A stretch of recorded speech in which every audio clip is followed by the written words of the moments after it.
News and views ആരംഭിക്കുകയാണ്. തദ്ദേശ തെരഞ്ഞെടുപ്പിലെ ജനവിധി അറിയാൻ മണിക്കൂറുകൾ മാത്രമാണ് ബാക്കി. ജനമനസ്സറിയാൻ കാത്തിരിക്കുകയാണ് കേരളം. പ്രതീക്ഷകൾ പങ്കുവച്ച് മുന്നണി നേതാക്കൾ ന്യൂസ് ആൻഡ് വ്യൂസിൽ പങ്കെടുക്കുന്നു. ചോദ്യങ്ങൾ: തദ്ദേശ ഭരണത്തിൽ ജനങ്ങൾക്ക് താൽപ്പര്യം ആരോട്? വികസനവും നേട്ടവും വിവാദവും മാറ്റുരച്ച പോരാട്ടത്തിൽ ആരു നേടും ആരു വീഴും? ചർച്ചയിലേക്ക് പോകും മുമ്പ് പ്രധാന വാർത്തകൾ ചുരുക്കത്തിൽ നോക്കാം. തദ്ദേശ തെരഞ്ഞെടുപ്പിന്റെ വിധി കാത്ത് കേരളം. വോട്ടെണ്ണൽ നാളെ ഉച്ചയോടെ പൂർണ്ണഫലം. പ്രതീക്ഷയോടെ മുന്നണികൾ.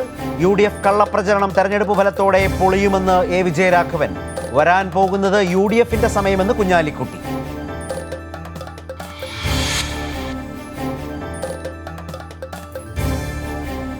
വോട്ടെടുപ്പിന് ശേഷവും കോൺഗ്രസിൽ പോര്.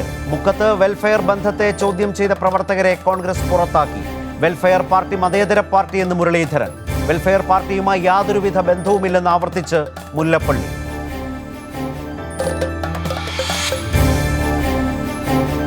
വ്യാജ വാർത്തയ്ക്കെതിരെ ഹൈക്കോടതി. IT സെൽ നിയമനത്തിൽ ശിവശങ്കർ ഇടപെട്ടിട്ടില്ലെന്ന് ഹൈക്കോടതി രജിസ്ട്രാർ. നിയമനങ്ങൾ ചീഫ് ജസ്റ്റിസ് അധ്യക്ഷനായ ജഡ്ജസ് കമ്മിറ്റിയുടെ തീരുമാനപ്രകാരം. രജിസ്ട്രാറുടെ വാർത്താക്കുറിപ്പ് ശിവശങ്കറുടെ ഇടപെടലുണ്ടായെന്ന പത്രവാർത്തയെ തുടർന്ന്.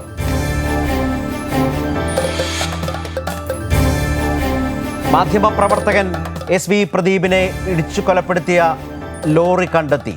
ഡ്രൈവർ ജോയ് കസ്റ്റഡിയിൽ. വെള്ളായണിയിൽ ലോഡ് ഇറക്കാൻ പോയപ്പോഴാണ് അപകടമെന്ന് ഡ്രൈവർ. പേടികൊണ്ടാണ് വണ്ടി നിർത്താതെ പോയതെന്നും ഡ്രൈവർ ജോയ്.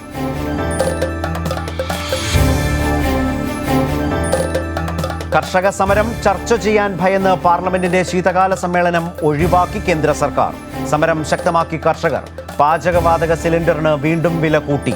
ഗാർഹിക ആവശ്യങ്ങൾക്കുള്ള സിലിണ്ടറിന്റെ വില 700 കടന്നു. ഇന്ന് 5218 പേർക്ക് കോവിഡ്. 33 മരണം. 5066 പേർക്ക് രോഗമുക്തി.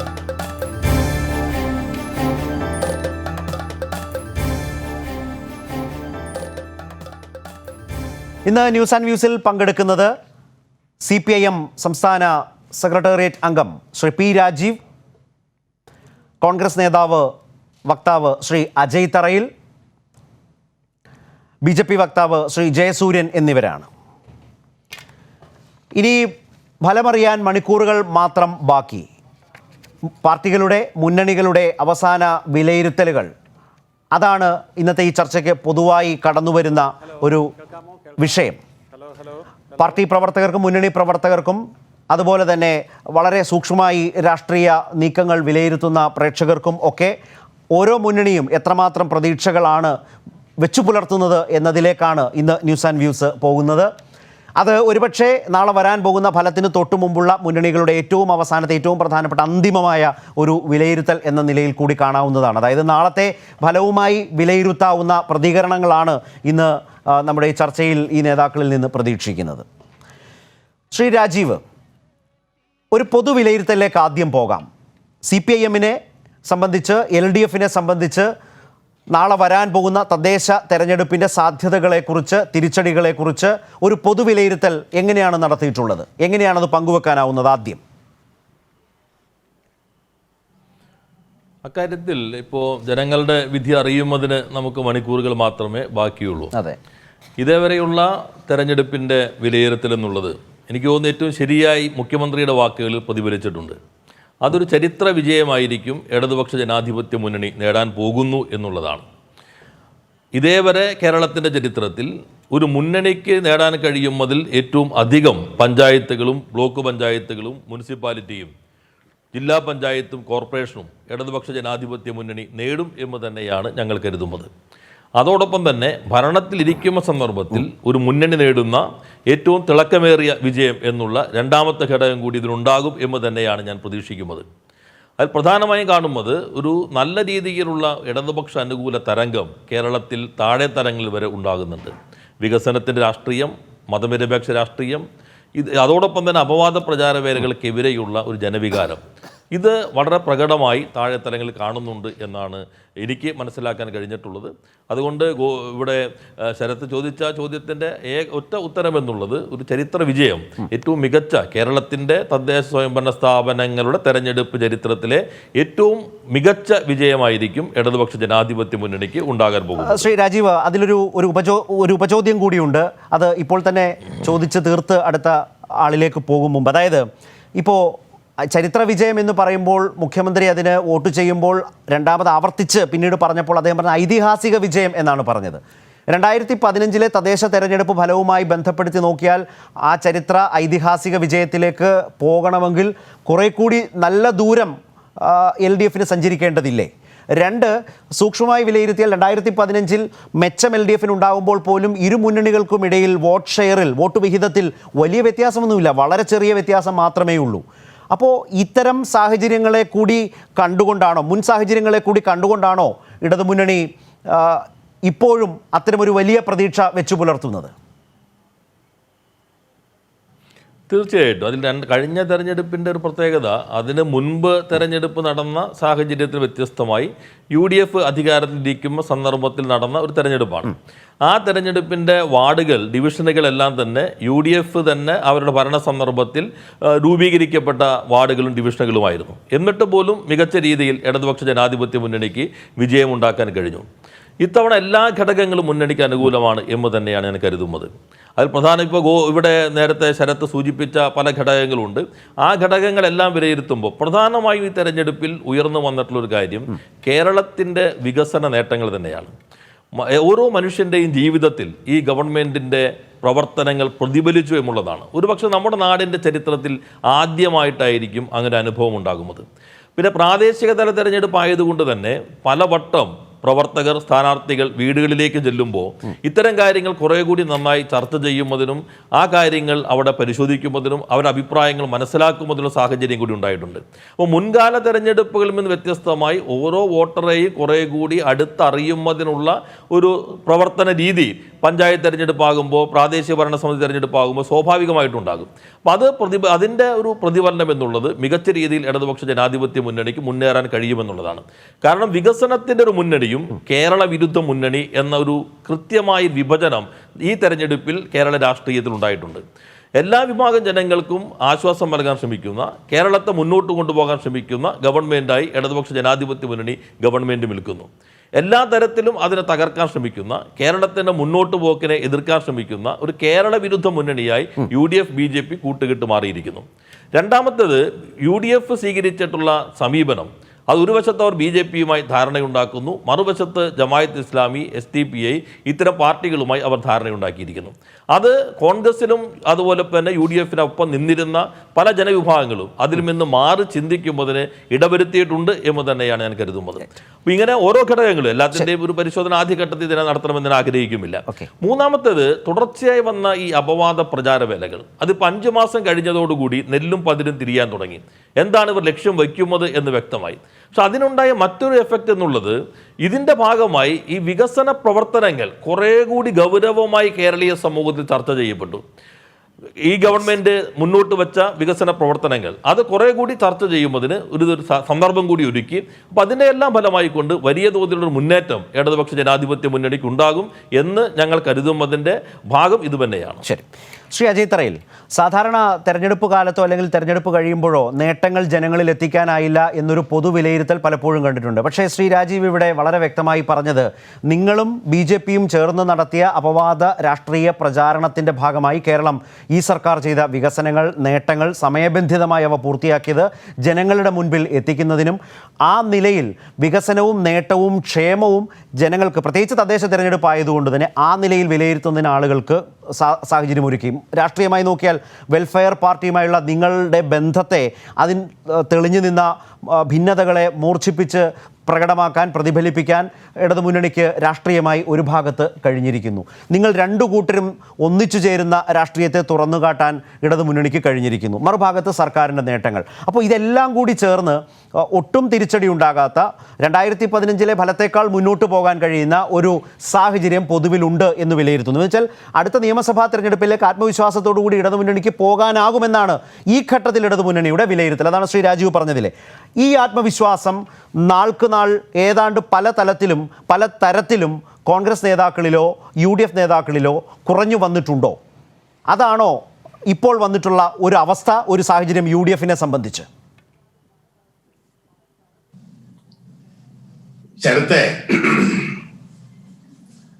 ഈ കമ്മ്യൂണിസ്റ്റ് മാർക്സിസ്റ്റ് പാർട്ടിക്ക് ഇന്നുണ്ടായിരിക്കുന്ന ഏറ്റവും വലിയൊരു അപജയമുണ്ട്. എന്താണെന്നറിയോ? ജനങ്ങളെ പഠിക്കാനും മനസ്സിലാക്കാനുമുള്ള യാതൊരുവിധ ബോധ്യവും ഇന്നില്ല അവർക്ക് എന്നതാണ് ഏറ്റവും വലിയൊരു യഥാർത്ഥം. അതാണ് ഇത്തരം വീമ്പ് പറയുന്നത് പ്രേരിപ്പിക്കുന്നത് എന്ന് എനിക്ക് ആദ്യമായി പറയുവാനുള്ളത്. ഇവിടെ ചരിത്ര വിജയം, ഐതിഹാസിക വിജയം, അതുപോലെ ധാരാളം വാക്കുകൾ കുറെ കാലങ്ങളായി മുഖ്യമന്ത്രി ഉപയോഗിച്ചുകൊണ്ടിരിക്കുന്നു. ആ വാക്കുകളെല്ലാം സാധാരണ ഞാൻ പറയുന്നത് ആ ഭാഷ ശരിയല്ലെങ്കിലും നമ്മുടെ ഫേസ്ബുക്കുകളിലും സോഷ്യൽ മീഡിയയിലും വരുന്ന പോലെ തള്ള് തള്ള് തള്ള് എന്നപ്പുറത്തേക്ക് യഥാർത്ഥവുമായി യാതൊരു ബന്ധവുമില്ലാത്ത ഒരു വസ്തുതയാണ്. ഈ ഗവൺമെന്റിന്, ഈ LDF ഗവൺമെന്റിന് കേരള ജനത എന്തിന് വോട്ട് ചെയ്യണം എന്നാണ് ആദ്യമായി ചോദിക്കാറുള്ളത്.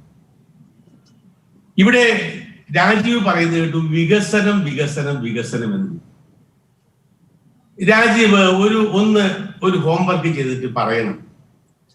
ഈ ഗവൺമെന്റ് അധികാരത്തിൽ വന്ന ശേഷം ഈ ഗവൺമെന്റിൻ്റെതായി തുടങ്ങി വെക്കുകയും ഈ ഗവൺമെന്റ് കല്ലുകയോ തുടങ്ങി വെക്കുകയോ ചെയ്യുകയും 4.5 വർഷക്കാലം കൊണ്ട് ഈ ഗവൺമെന്റ് പൂർത്തിയാക്കുകയും ചെയ്ത എന്ത് വികസനമാണ് രാജീവേ? ഒന്ന് പറഞ്ഞു തരാമോ? ഈ രാജ്യത്ത് എന്ത് വികസനമാണ് നിങ്ങൾ നടത്തിയത്? ഇവിടെ ദുരന്തങ്ങൾ ഉണ്ടാകുമ്പോൾ ആ ദുരന്തങ്ങളുടെ മുകളിൽ കയറി നിന്ന്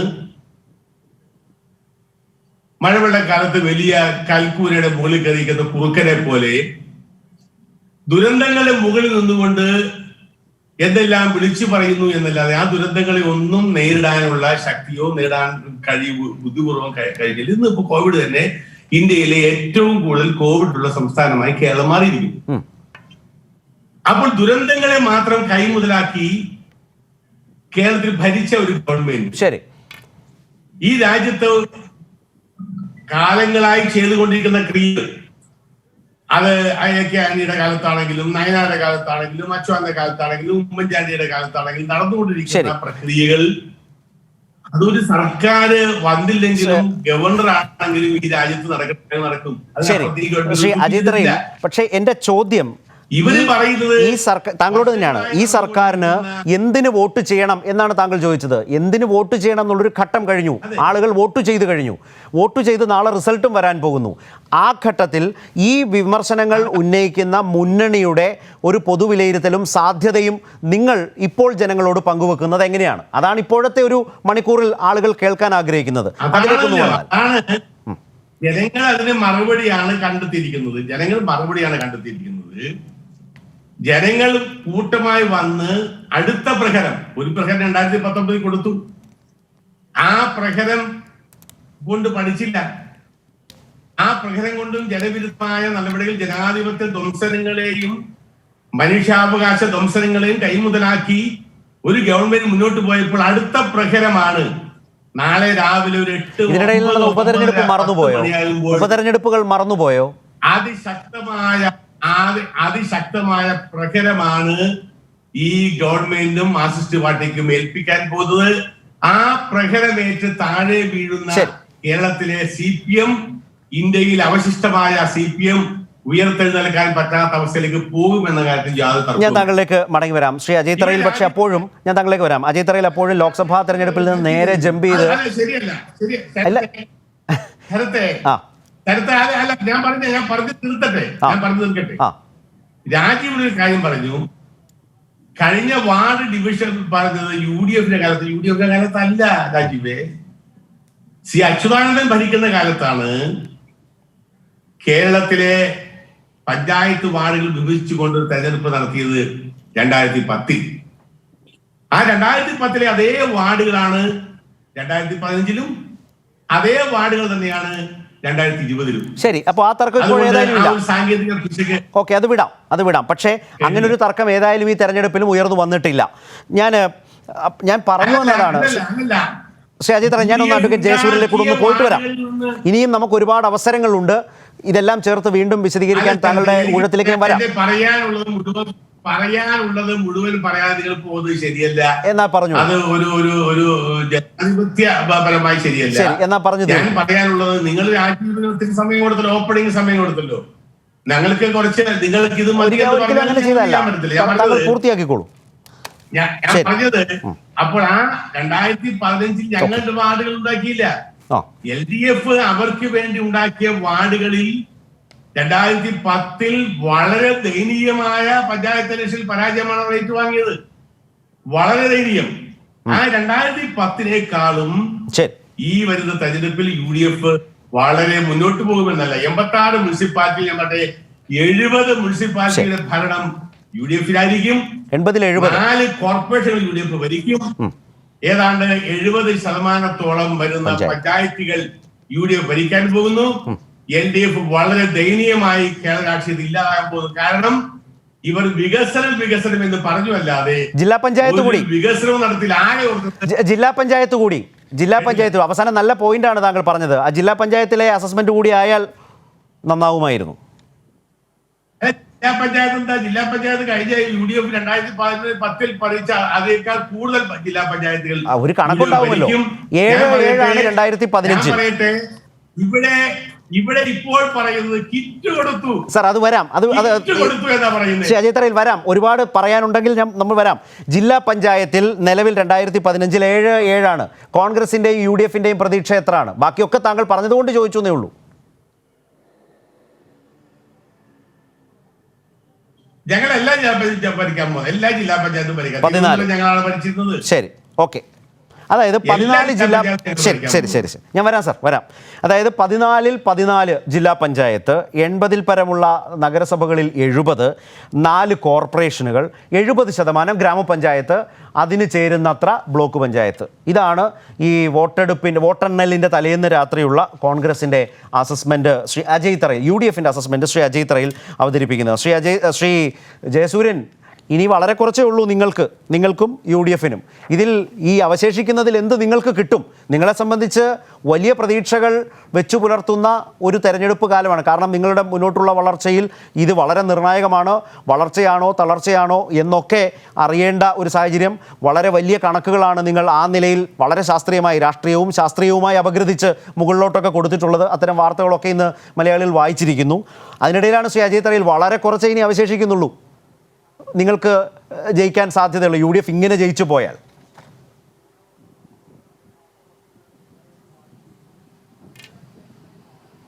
ഹലോ, ശ്രീ ജയസൂര്യൻ, ക്ലിയർ ആണോ? കേൾക്കാം? നന്നായി കേൾക്കാം, പറഞ്ഞോളൂ. ഈ തെരഞ്ഞെടുപ്പ് 2 മുന്നണികളുടെയും അവകാശവാദങ്ങളെ തെറ്റിക്കുന്ന ഒരു തെരഞ്ഞെടുപ്പായിരിക്കും എന്നാണ് എനിക്ക് തോന്നുന്നത്. അതായത് ഈ ഇടത് വലത് മുന്നണികൾ അവരുടെ വോട്ടിങ്ങിൻ്റെ പേഴ്സൻറ്റേജിൽ വലിയ വ്യത്യാസമില്ലാതെ മുന്നോട്ട് പോകുന്ന ഒരു ചരിത്രമാണ് നമുക്കുണ്ടായിരുന്നതെങ്കിൽ ഈ തെരഞ്ഞെടുപ്പിൻ്റെ റിസൾട്ട് വരുമ്പോഴേക്കും LDF-നും UDF-നും കിട്ടിക്കൊണ്ടിരിക്കുന്ന വോട്ട് ഷെയർ, അതിൻ്റെ പേഴ്സൻറ്റേജ് താഴോട്ട് വരും. 2 മുന്നണികൾക്കും അത് താഴോട്ട് വരും. അവിടെ NDA BJP നേതൃത്വം കൊടുക്കുന്ന മുന്നണി ചെറുതാണെങ്കിൽ പോലും ഗണ്യമായ പുരോഗതി ഉണ്ടാക്കും. അതിൽ തിരുവനന്തപുരം കോർപ്പറേഷൻ BJP ഭരണത്തിൽ വരും. പാലക്കാടിന് പുറമെ മറ്റ് ചില നഗരസഭകൾ കൂടി BJP അധികാരത്തിൽ വന്നേക്കും. ഏതായാലും കഴിഞ്ഞ തവണ ഉണ്ടായിരുന്ന 14 പഞ്ചായത്ത് ഭരണം എന്നുള്ളത് 100-ലധികം പഞ്ചായത്തുകൾ എന്ന നിലയിലേക്ക് വരും. ബ്ലോക്ക് പഞ്ചായത്തുകളുടെ വിധി നിർണ്ണയിക്കുന്നതിൽ നിർണായകമായ സ്വാധീനം BJP നേടിയെടുക്കും. അങ്ങനെ ഗ്രാമ, ബ്ലോക്ക്, ജില്ലാ തലങ്ങളിൽ ഒരു പുതിയ മുന്നണിയുടെ നിർണായകമായ സ്വാധീനം ആദ്യമായിട്ട് കേരളത്തിലെ ത്രിതല ഗ്രാമപഞ്ചായത്ത് തെരഞ്ഞെടുപ്പിന്റെ ഫലത്തിൽ നമുക്ക് കാണാൻ പോവുകയാണ്. ഏതായാലും ഇവിടെ LDFനെ സംബന്ധിച്ചും UDFനെ സംബന്ധിച്ചും അവരുടെ രാഷ്ട്രീയമായിട്ടുള്ള ഇതുവരെയുള്ള ഗതി അല്പം വ്യതിചലിക്കുന്ന ഒരു റിസൾട്ടായിരിക്കും വരാൻ പോകുന്നത്. ഇപ്പോൾ വികസനത്തെക്കുറിച്ച് LDF ആവർത്തിച്ച് പറയുമ്പോൾ ആ വികസനം LDF നേതാക്കളുടെ വീടുകളിൽ അവരുടെ കുടുംബാംഗങ്ങളിലേക്കും മാത്രമാണോ എന്ന് സംശയിച്ചു പോകുന്ന ഒരു അന്തരീക്ഷം ഇന്ന് നിലവിലുണ്ട്. ജനങ്ങൾ അതും കൂടെ മനസ്സിൽ വെച്ചുകൊണ്ടായിരിക്കും വോട്ട് ചെയ്യുക. എന്നാൽ അതിനെതിരായിട്ട് പ്രതിപക്ഷം എന്നുള്ള നിലയിൽ പ്രവർത്തിക്കേണ്ട UDF, അതിന് നേതൃത്വം കൊടുക്കുന്ന കോൺഗ്രസ്, അവരുടെ മുന്നണി മാണി ഗ്രൂപ്പിനെ പോലെ ഒരു കക്ഷിയെ നഷ്ടപ്പെടുത്തി അത് ഇടതുമുന്നണിക്ക് ദാനം ചെയ്തതിന് ശേഷമുള്ള ഒരു ഇലക്ഷൻ എന്നുള്ള നിലയിൽ കൂടി വരുമ്പോൾ മധ്യ തിരുവിതാംകൂറിൽ UDFന് ഉണ്ടാക്കാമായിരുന്ന മുന്നേറ്റം ഇടതുമുന്നണിക്ക് ദാനം ചെയ്തതുപോലെ ഉള്ള ഒരവസ്ഥയും വരാം. അതിന് പകരമായി മുസ്ലിം വോട്ടുകളെ സ്വാധീനിക്കാൻ വേണ്ടി നടത്തിയ UDFന്റെ ശ്രമങ്ങളും ജനങ്ങൾ വിലയിരുത്തും. ഏതായാലും LDFന്റെ ഭരണരംഗത്ത് ഇന്ന് നിറഞ്ഞു നിൽക്കുന്നതായ ആരോപണങ്ങളുടെ പശ്ചാത്തലത്തിലും അതിനെ നേരിടാൻ കെൽപ്പില്ലാത്ത UDFന്റെ പശ്ചാത്തലവും പരിഗണിച്ചുകൊണ്ട് വോട്ട് ചെയ്യുമ്പോൾ BJPയുടെ ദേശീയ ജനാധിപത്യ സഖ്യത്തിന് കൂടുതൽ വോട്ട് ഷെയർ കിട്ടുകയും ശതമാനക്കണക്കിലാണെങ്കിലും സീറ്റുകളുടെ എണ്ണത്തിലാണെങ്കിലും മുന്നോട്ട് വരികയും ചെയ്യുന്ന ഒരു ഇലക്ഷൻ തന്നെ, ഒരു റിസൾട്ട് തന്നെയായിരിക്കും നാളെ പുറത്തു വരാൻ പോകുന്നത്. അതിൽ പഞ്ചായത്ത് തലങ്ങളിൽ മാത്രമാണ് BJP ഇന്നലെ വരെ അതിൻ്റെ ഒരു സ്വാധീനം പരിമിതമായിട്ടെങ്കിലും നിലനിർത്തിയിരുന്നത് എങ്കിൽ പഞ്ചായത്ത് കൂടാതെ ബ്ലോക്ക് ജില്ലാ തലത്തിലേക്കും നഗരസഭ കോർപ്പറേഷൻ തലത്തിലേക്കും ദേശീയ ജനാധിപത്യ സഖ്യം ശക്തമായ ഒരു സാന്നിധ്യം എന്നുള്ള നിലയിൽ കടന്നു വരുമ്പോൾ ഇടത് വലത് മുന്നണികളുടെ കണക്കുകൂട്ടലുകളെ പാടെ തെറ്റിക്കുന്നതും അവരുടെ ഒരു സമതുലിതാവസ്ഥ, ഈ രണ്ട് മുന്നണികളുടേതാണ് കേരളം എന്നുള്ള ആ ഒരു പരമ്പരാഗതമായ രാഷ്ട്രീയ വിശ്വാസത്തെ തകിടം മറിക്കുന്നതുമായ ഒരു റിസൾട്ടായിരിക്കും വരാൻ പോകുന്നത്. അതുകൊണ്ട് ഈ റിസൾട്ട് ശ്രീ രാജീവ് പറഞ്ഞതുപോലെ അത് ചരിത്രപരമായിരിക്കും, അങ്ങ് പറഞ്ഞതുപോലെ ഐതിഹാസികമായിരിക്കും, അതേപോലെ അജയ് തറയിൽ പറയുന്നത് പോലെ തന്നെ ഉള്ള വ്യത്യസ്തമായിട്ടുള്ള ഒരു റിസൾട്ടുമായിരിക്കും. അത് നിങ്ങൾ പ്രതീക്ഷിച്ചതുപോലെ ആയിരിക്കില്ല, ഞങ്ങൾ പ്രതീക്ഷിച്ചതുപോലെ ആയിരിക്കും എന്നുള്ളതാണ് എനിക്ക് ആമുഖമായി സൂചിപ്പിക്കാനുള്ളത്. ശരി, ഏതായാലും നിശ്ചയമായും സ്വാഭാവികമായും അവരവരുടെ പ്രതീക്ഷകളിൽ ഉറച്ചു നിന്നുകൊണ്ട് അത് വിശദീകരിക്കുക എന്നുള്ളതാണ് ശ്രീ അജയ് തറയിലായാലും ശ്രീ ജയസൂര്യനായാലും ശ്രീ പി രാജീവായാലും ആദ്യഘട്ടത്തിൽ ചെയ്തിട്ടുള്ളത്. ശ്രീ രാജീവ്, പക്ഷേ ശ്രീ അജയ് തറയിൽ നേരത്തെ ഒരു ചെറിയ ഒരു ഉടക്ക് അല്ലെങ്കിൽ ഒരു കൊളുത്ത് ആ വാചകത്തിൽ വെച്ചു. CPMന് വളരെ വ്യക്തമായ സെൽഫ് അസസ്മെൻറ്റുകളുണ്ട് ഓരോ വാർഡിനെ സംബന്ധിച്ചും ഓരോ മണ്ഡലത്തെ സംബന്ധിച്ചും. അതിൽ മുൻകാലങ്ങളിൽ നിന്ന് ഒരുപാട് CPM പിന്നോട്ട് പോയിരിക്കുന്നു. അങ്ങനെ മനസ്സിലാക്കാൻ CPMന് കഴിയാത്തത് കൊണ്ടാണ് താങ്കൾ ഇങ്ങനെയൊക്കെ ഒരു ചിത്രം അവതരിപ്പിച്ചത് എന്നാണ് അദ്ദേഹം അതിൽ കണ്ടെത്തിയ ഒരു കാര്യം. അതുപോലെ തന്നെ BJPയുടെ പ്രതീക്ഷകളെക്കുറിച്ച് ശ്രീ ജയസൂര്യൻ പറഞ്ഞത് കേട്ടില്ലേ? അജയ് തറയിൽ ഈ പറഞ്ഞത് UDF നേതൃത്വത്തിൻ്റെ ഒരു വിലയിരുത്തലാണെങ്കിൽ അത് വളരെ വലുതാണ്. 2010 അപ്പുറം ഉള്ളൊരു പോക്ക് UDF പ്രതീക്ഷിക്കുകയാണ്. 2019 ലോക്സഭാ തെരഞ്ഞെടുപ്പിൻ്റെ ഒരു തുടർച്ചയാണ് UDFന്റെ മനസ്സിലിരിപ്പ്, അവർ പ്രതീക്ഷിക്കുന്നത്. അല്ല, എന്തായാലും ജനങ്ങൾ അവരുടെ നിലപാടുകൾ ബാലറ്റ് പേപ്പറിൽ വ്യക്തമാക്കി കഴിഞ്ഞിട്ടുണ്ട്. അപ്പോൾ നാളെ രാവിലെയോടുകൂടി നമുക്കത് എങ്ങനെയാണ് എന്നുള്ളത് എല്ലാവർക്കും വ്യക്തമാകാൻ കഴിയും. അതെ, ഇവിടെ അദ്ദേഹം ചൂണ്ടിക്കാട്ടിയ ഒരു ഭാഗം കഴിഞ്ഞ ലോക്സഭാ തെരഞ്ഞെടുപ്പിൽ ഒരു പരാജയമുണ്ടായി. അത് ഞങ്ങൾ അംഗീകരിച്ചിട്ടുള്ള പരാജയം തന്നെയാണ്. പക്ഷേ അതിന് പല ഘടകങ്ങളും ഉണ്ട് എന്ന് ഞങ്ങൾ കണ്ടിരുന്നു. അന്ന് തന്നെ ഞങ്ങളൊരു വിലയിരുത്തൽ നടത്തിയിരുന്നു. അത് താൽക്കാലികമാണ്. ദേശീയ രാഷ്ട്രീയത്തിലെ അപ്പോഴത്തെ സാഹചര്യങ്ങൾ പല ഘടകങ്ങളും അതിൻ്റെ പുറകിലുണ്ട്. അത് താൽക്കാലികം മാത്രമാണ്, ഈ തെരഞ്ഞെടുപ്പിനെ സംബന്ധിച്ചുള്ളത് മാത്രമായിരിക്കും എന്നാണ് ഞങ്ങൾ പ്രതീക്ഷിക്കുന്നത്. ഞങ്ങൾ കരുതുന്നത് അങ്ങനെയാണ് എന്ന് തെരഞ്ഞെടുപ്പിന് ശേഷം ഞങ്ങൾ വ്യക്തമാക്കിയുണ്ടായി.